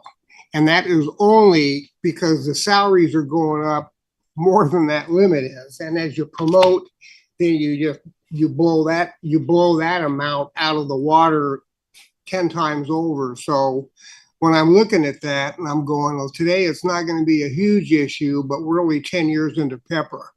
And half of the sheriff's department is now at PEPRA. Fire department is probably no different. So, and the other county departments are no different either, really. So that was why I asked the question, because sooner or later, somebody's going to get their pension reduced and say, why did that happen? And the answer is going to be because the combination of your Social Security benefit and your public employee pension, and you fall in. So now we drop you down to the lower maximum amount. That's going to happen. Worst case scenario, but it's always the worst case scenarios that get us. So anyway. Okay, so Bonnie, next slide. So in preparing for this process, I actually had systems look at, well, how many LACERA members PEPRA members have reached the compensation limit in 2024, since that's the full calendar year, which would be back last year would be 181,000. So some of the stats we got back here, essentially about 5 Plan C safety members have hit that cap out of a total of about 5,500 safety PEPRA members. And then about 1,400 Plan G members out of 44,000 Plan G members have hit that cap. So sort of a small snapshot about, again, we're 10 years out from PEPRA, how many of these PEPRA members have hit that cap here.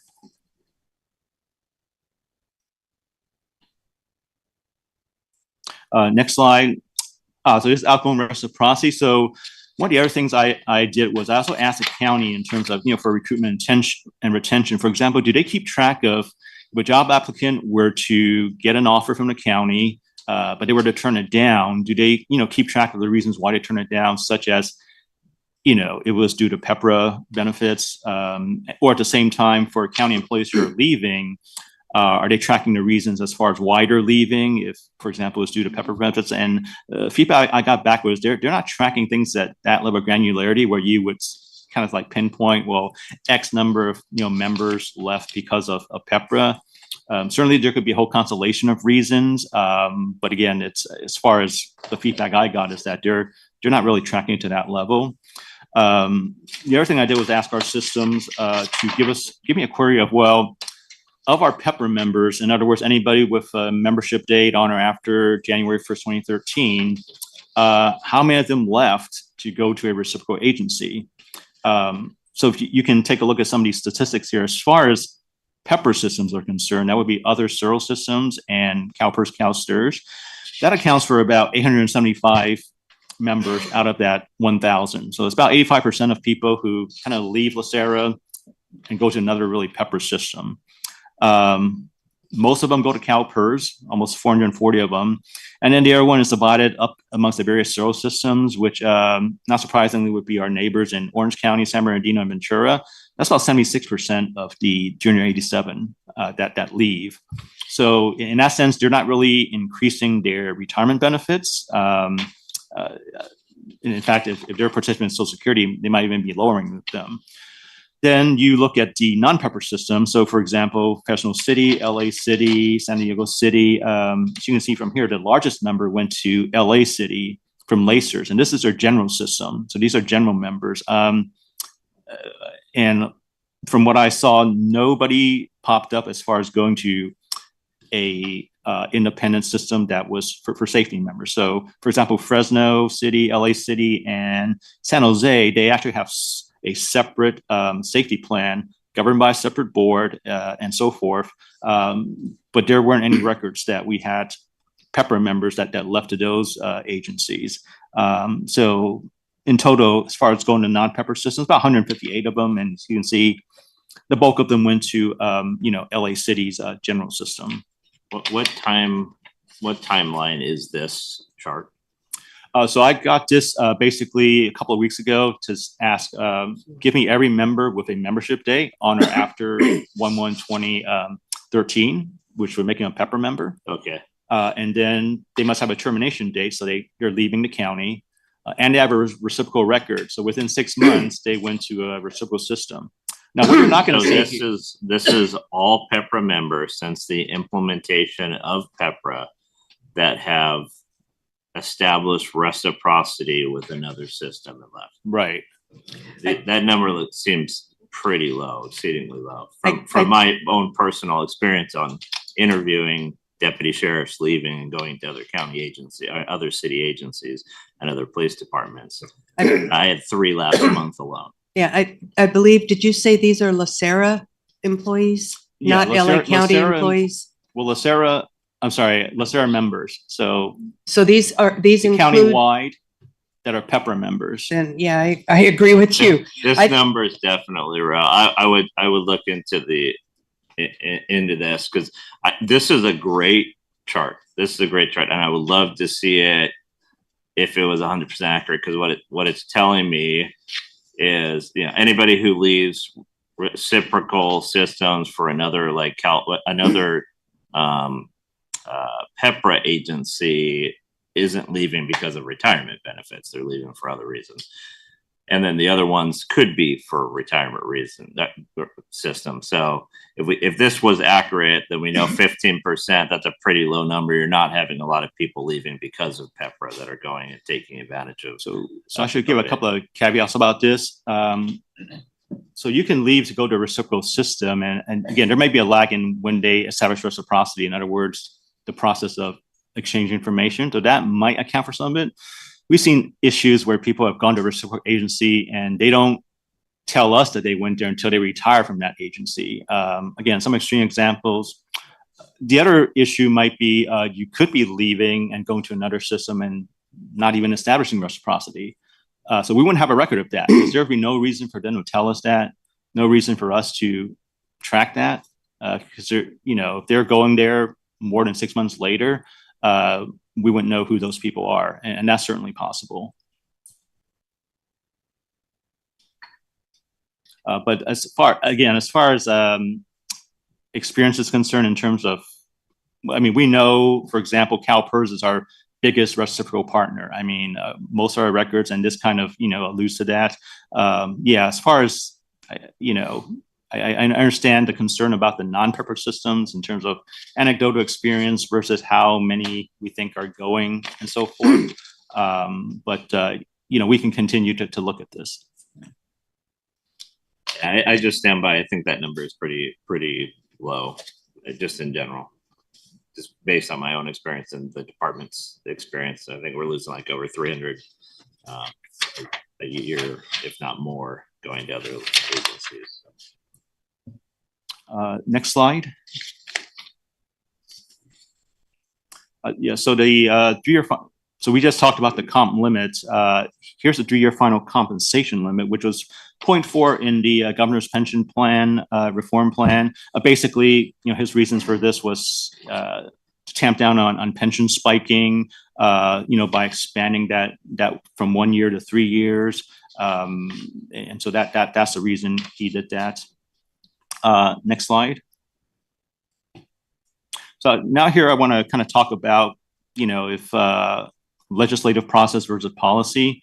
So the process is really how a bill becomes law. I mean, the normal process is somebody gets an idea, you get a lawmaker to carry that idea, and then it goes through both houses and it gets signed by the governor. At the same time, we also have a system of direct democracy in California, so ballot measures, 2 ways to do that, the signature gathering process, but also governing bodies such as the state legislature or even local governing bodies like cities and counties. They can refer ballot measures so that instead of that body making the decision, it puts the question to the people. And then in contrast to this process, there's also the policy of, why a bill becomes law in terms of identifying a problem and proposing the solutions. So I just want to kind of lay this out in terms of if we're kind of looking into whether the issue of amending PEPRA is concerned, kind of keep this framework in mind here. Next slide. So as far as our own legislative policy is concerned, we have a legislative policy that talks about whether we sponsor legislation and support or oppose legislation. Generally, our policy standards deal with administrative and technical issues, plenary authority issues, and fiduciary responsibility. So it's kind of, again, protecting our members' benefits, protecting board authority, and also protecting vested benefits. And then as far as kind of underlaying that policy is really our role as a plan administrator, which is implementing, calculating, or dispersing a benefit amount, as opposed to establishing a benefit structure for members. So, for example, we have legacy members, Plan A's, B, C, and D. Our PEPRA members, Plan G. So we're not really saying, you should be in Plan A or you should be in Plan D or so forth. That was really the function of the plan sponsor, especially in establishing eligibility dates there. Our role as a plan administrator is, we know people are in these plans, and so we're doing our best to deliver that promised benefit based on those different plans. And part of that is, undergirded by Prop 162, which, kind of reaffirms what our plenary authority is and our role as a plan administrator is, which is providing benefits to our participants, and as well as minimizing employer contributions as well. Next slide. So I also want to point out the Alameda case, which, was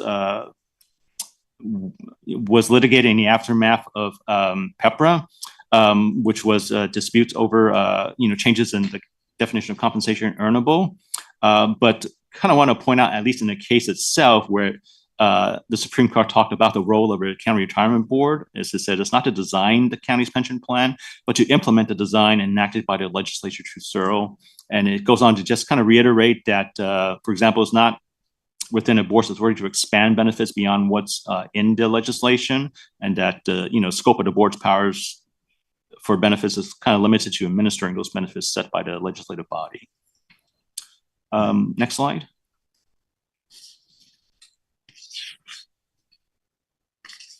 So the county also has a legislative policy here as well. Interestingly, these specific items are no longer in their policy. What they've done is revise their policy in sort of broader terms, from what I understand, to help them in their legislative advocacy. But actually, in the last year I've been preparing this presentation, at least their latest, or the iteration before the latest version, the county was pretty clear in terms of what they saw their role was in plan design. And so essentially these 3 points there to support and sponsor local option legislation to implement compensation or benefit changes. So, they're looking at local control as a plan sponsor.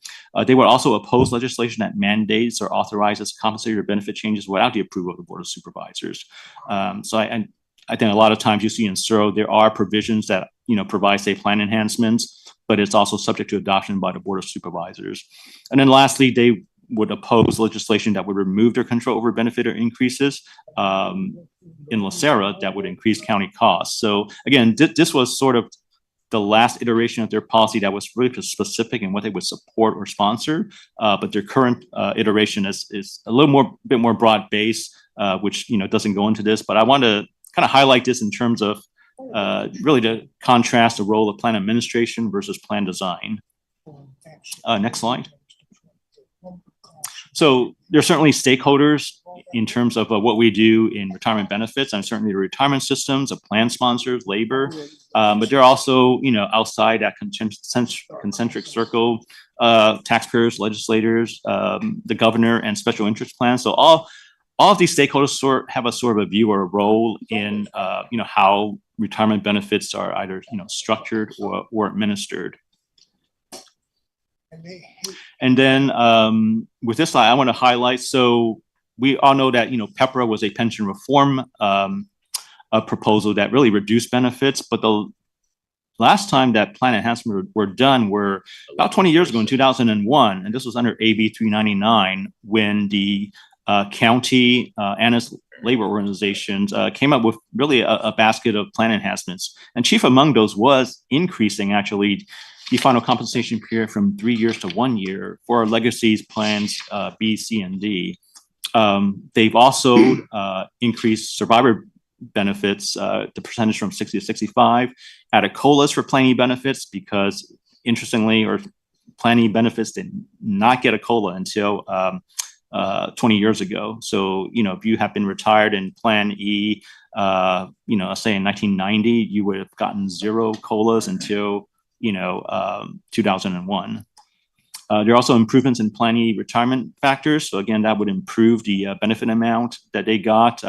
We also had what are called prospective plan transfers. We gave people the option of transferring from D to E or E to D, just better options because before that we only had open window plan transfers where members had to pay usually a huge sum to transfer from E to D. And then finally, it also reduced Plan B safety contributions by, I think, about 2% or so, where that instead of being paid by the members would be paid by the county. So I kind of want to highlight this in terms of, well, if we're talking about plan enhancements, they're generally, put forth by the plan sponsor or at least by the plan sponsor in conjunction with labor, as opposed to LACERA as a plan administrator saying, hey, we should just increase, say the final comp period from 3 years to 1 year, because certainly, that staff would feel that that's not within our roles as a plan administrator to do that. So I think that this was just to provide some history behind that. Yes, even in a post-PEPRA era, at some point in time in the past, there were benefit enhancements, but this is sort of how they were done. Next slide. So as far as if you were to make any proposals on changing final compensation, and one of them was to change the PEPRA final compensation from 3 years to 1 year. Definitely the question is, well, is this still an issue? Because I think this was originally raised because of the concern that we were using, actual earnings to calculate final comp instead of scheduled earnings. But that issue seems to be kind of moot if we're going to be using scheduled earnings. But at the same time, if this were to be modified, remember, PEPRA applies not just to several counties, but to CalPERS and CalSTRS as well. So what would be the scope of this? Because it would apply to LA County only, to just several systems, or more broadly to CalPERS and CalSTRS as well. Next slide. And then as far as the compensation limits concerned, if proposal were to repeal the comp limits, recall that the comp limit was proposed as an alternative to imposing mandatory hybrid plans on members. So possibly proposing repeal might reopen the discussion of, well, in that case, would a mandatory hybrid plan need to be imposed on new members at some point going forward? And I believe the other potential that Trustee Green mentioned was, well, there's some kind of tier structure that can be used for the compensation limit.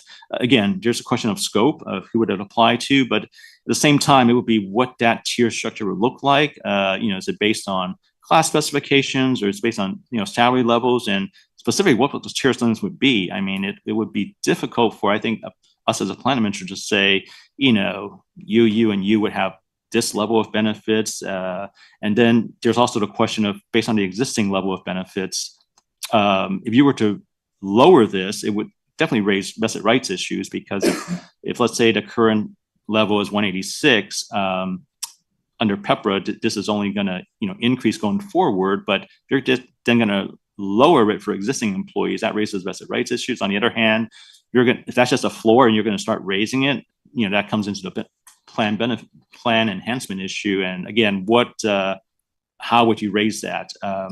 Certainly with the comp limit, where its comp limit is concerned, it is a one size fits all approach. One size fits all is a common critique against certain legislative proposals, but at the same time, sometimes things are one size fits all, because at the federal limit of, I think, $350,000, I mean, that applies across the board to all plans across the country, large and small. And so, these are just some of the issues that would be raised in terms of either modifying or repealing, the comp limit or the do your final comp issue.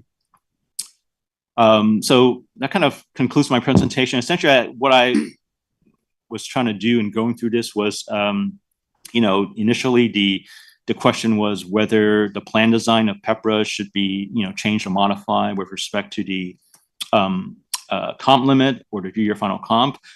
So I just kind of went through a history of, well, how did we get here from PEPRA? What are different roles of the various stakeholders, especially with plan sponsor versus plan administrator? And then just to kind of take any questions about this. Does anyone have any questions? Jason? Yes, sir. Thank you, Mr. Chair. Very excellent presentation. Thank you so much for putting it together and addressing some of these things. It's always a pleasure. I still stand firm on this. The PEPRA came about, right, and it's pretty much a de facto San Diego model. And, I find it laughable on the page 16, and I appreciate you putting it in there, where the Alameda case, they quoted the San Diego versus the San Diego retirement system, who was, initiating this kind of legislation that went forward and is what we know. It's really, there's a pathology to it that is, it's really bothersome.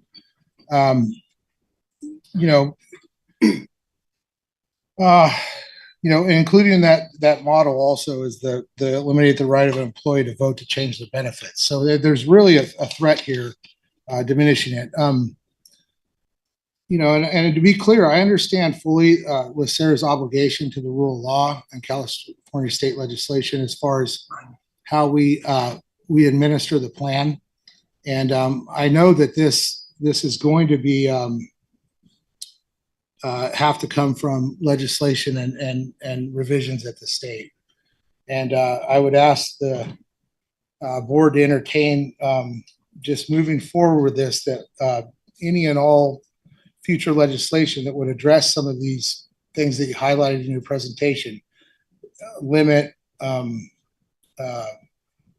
contribution limit and stuff like that, that it's extracted from that and for us and comes to the board, specifically for us to address it. Because I stand firm that this is going to continue to create a problem. It's, especially if other things come through, and federally at the budget reconciliation, so to speak, and,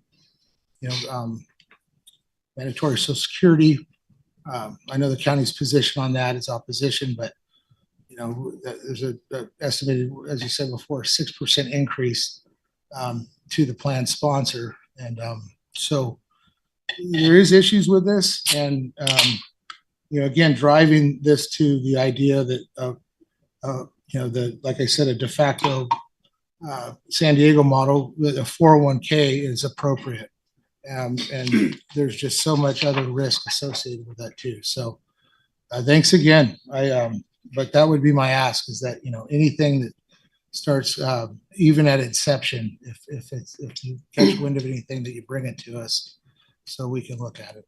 Yes, thank you, Trustee Green. No, absolutely. I think we definitely historically kept a close eye on legislative proposal and ballot measures as well that touch upon the benefit structure. So I make sure to keep a close eye on that and to keep the board informed and bring that to the board's attention. Yeah, because we're obligated. We can't, even though that the difference between what happened in 2001, and correct me if I'm wrong, and going from a 3-year to a single highest year, that wasn't constitutional law that impacted Searle. That was an existing plan design, correct? That's why it was able to be changed. This is more of a mountain to climb then, right? Yeah. That's correct, right? 2001 was not state legislation. It was. Oh, it was state legislation. So essentially, this, I guess, basket of plan enhancements was collectively bargained between the county and the unions. And then it then had to be codified in the state law. So it's in Searle that for these plans, B, C, and D, they have a 1-year final comp. Now, definitely certain members don't get that because there are effective dates as far as when they're employees and when they're retired that they would be subject to a 1-year final comp versus 3-year. But all of that I listed, it got into state law, and that was because it was proposed by the plan sponsor and labor. So thank you for correcting me on that. So in essence, then the same process could happen again. We could somehow, talk with the plan sponsor and have it ratified and codified and changed with independent of Searle or inserted in Searle, independent of Pepper. Is that legally possible? Well, I think because of comp limits, so essentially PEPRA supersedes Searle in whatever PEPRA, specific provisions are. So the issue here is somebody doesn't like the fact that there's a comp limit in PEPRA and that it's a 3-year versus 1-year final comp. You would have to amend PEPRA to do that. I think the point of my presentation here was to really say that staff believe that that's not the role of us as a plan administrator. There is an avenue to do that, which is between plan sponsor and labor in terms of collective bargaining, because certainly if you remove the compensation limit, one of the reasons for PEPRA to begin with that Governor Brown put forth was to kind of cut down on costs for plan sponsors. So removing that comp limit would obviously raise costs for the plan sponsor.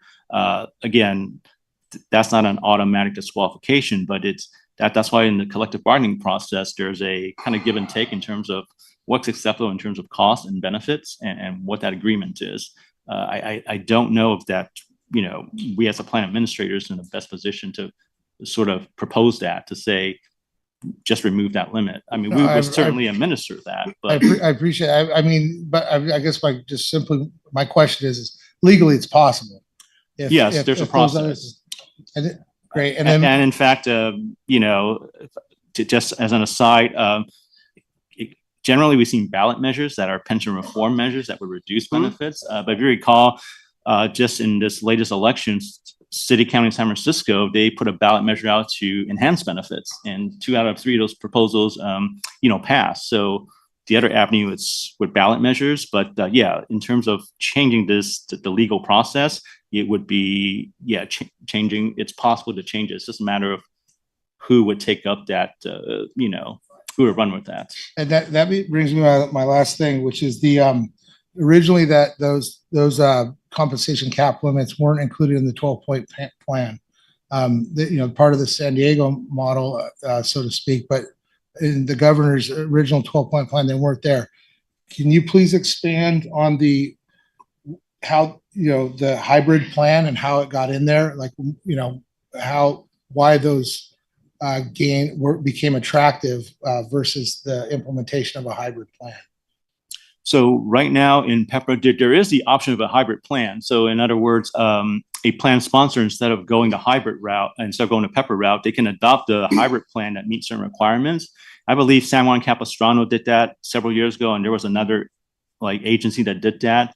So right now, hybrid plans in PEPRA would be optional because a plan sponsor could choose to go that route.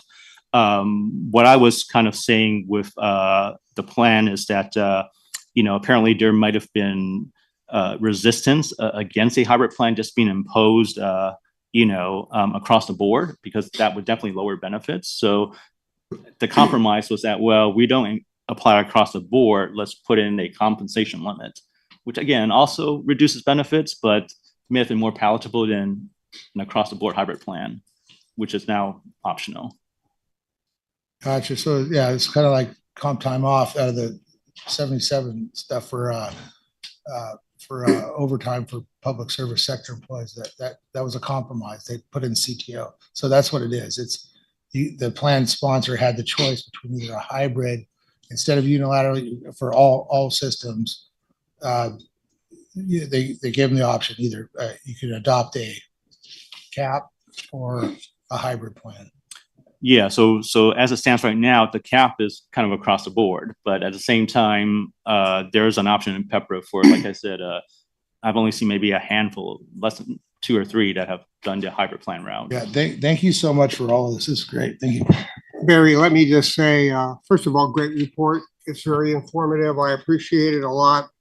But to clarify 3 things, we have PEPRA because that was born out of the greed of all the public employees in the state in the aftermath of SB 400 with all of the formula enhancements, primarily 3% and 50, which caused layoffs in police and sheriff's departments up and down the state.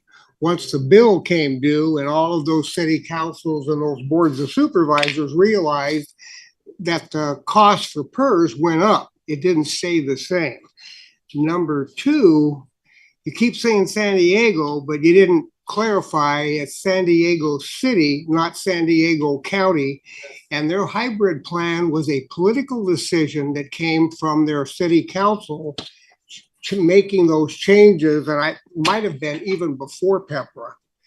And last but not least, it's not our role to be an advocate on changing PEPRA. That's not what we do here. And that's contrary to our policy at LACERA. We can take positions on bills that impact us.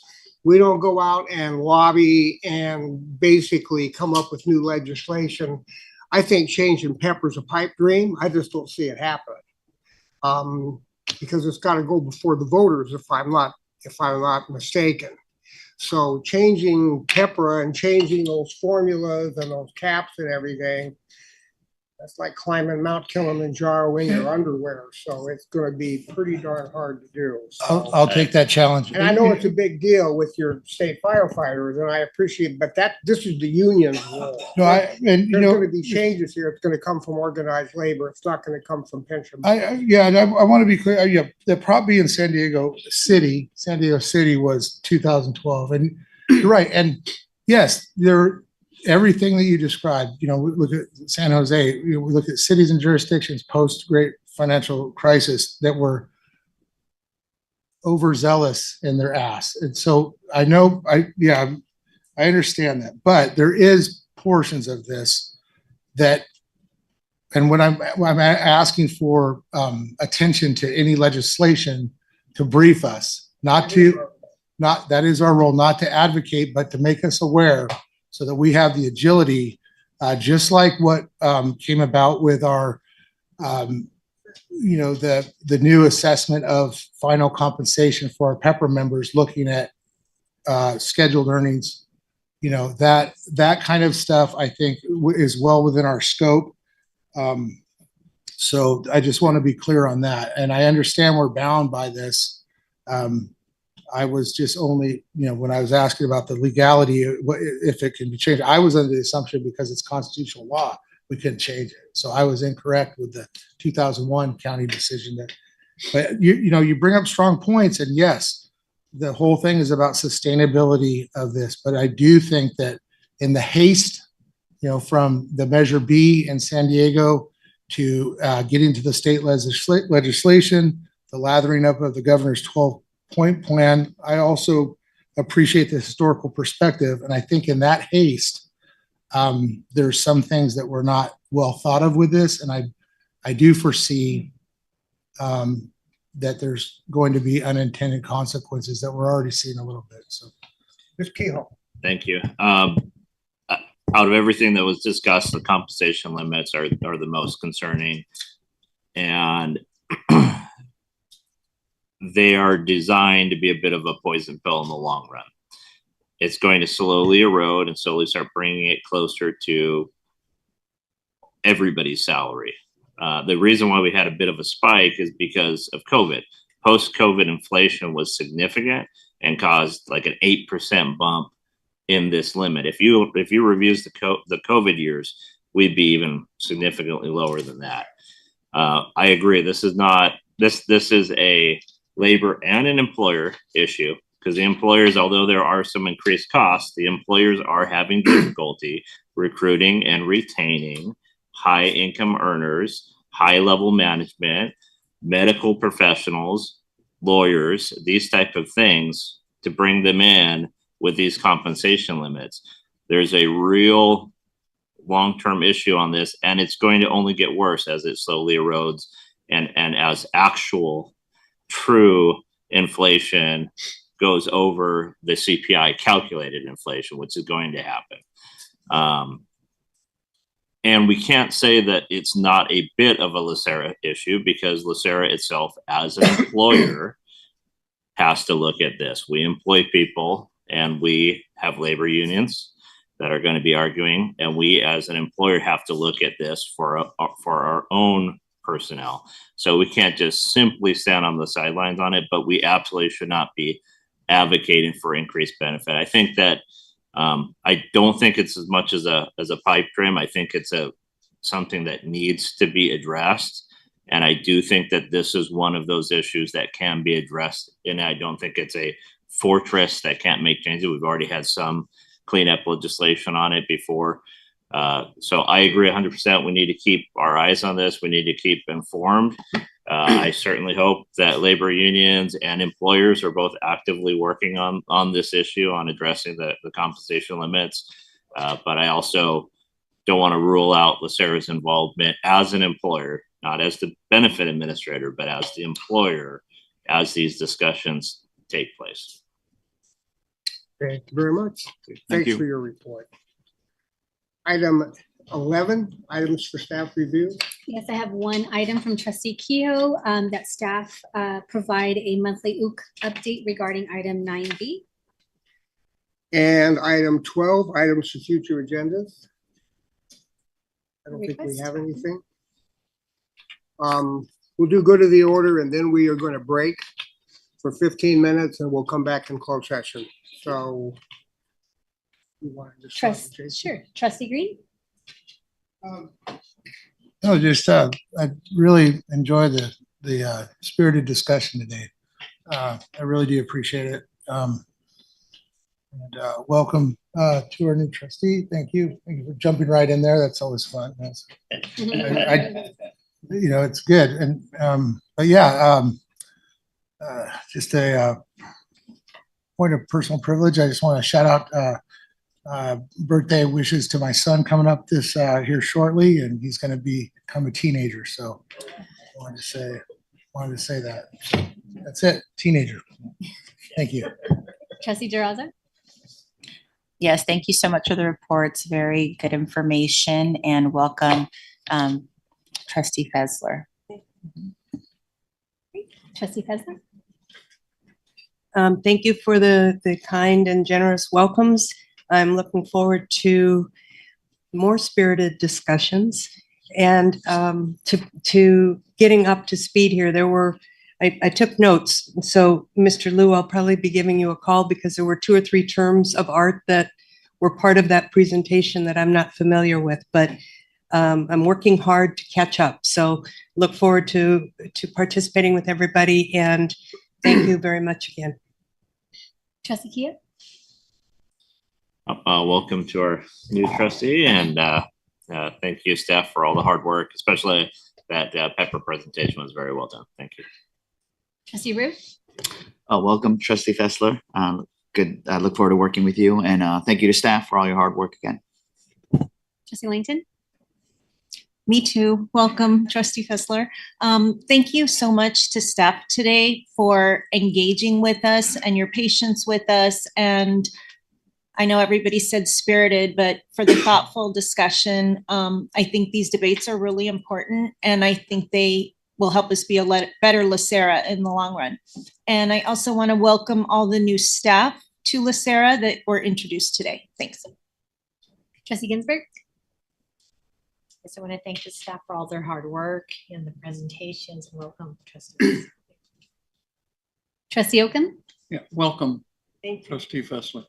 And I tell you, I've been coming here 10 or 12 years. I learned a lot about pepper today. 186,000, eh? How does that go up? I mean, is there a cost of living on that? Yeah, CPI. There's the CPI. But the CPI, you say, okay. Well, it was an interesting discussion. And also the other discussion, thank you guys for bringing up the motions to move forward. 15,000 is a lot of people. Thank you. Trustee Moore? I'd first like to welcome trustee Fessler to the board. And I'd like to thank the staff for always having a lot of good information for us to chew on and using their expertise and the background that they have in guiding the discussion and adding very good points for us to consider along the way. And having been on that side most of my career, I know it's very difficult to be on top of all the issues in a fashion that allows you to respond to all of the questions that could come from your board. And you don't know who's going to ask what, when, and you got to be prepared for everything. So I appreciate the presentations and the responses. Thank you. And Steve Rice has a statement.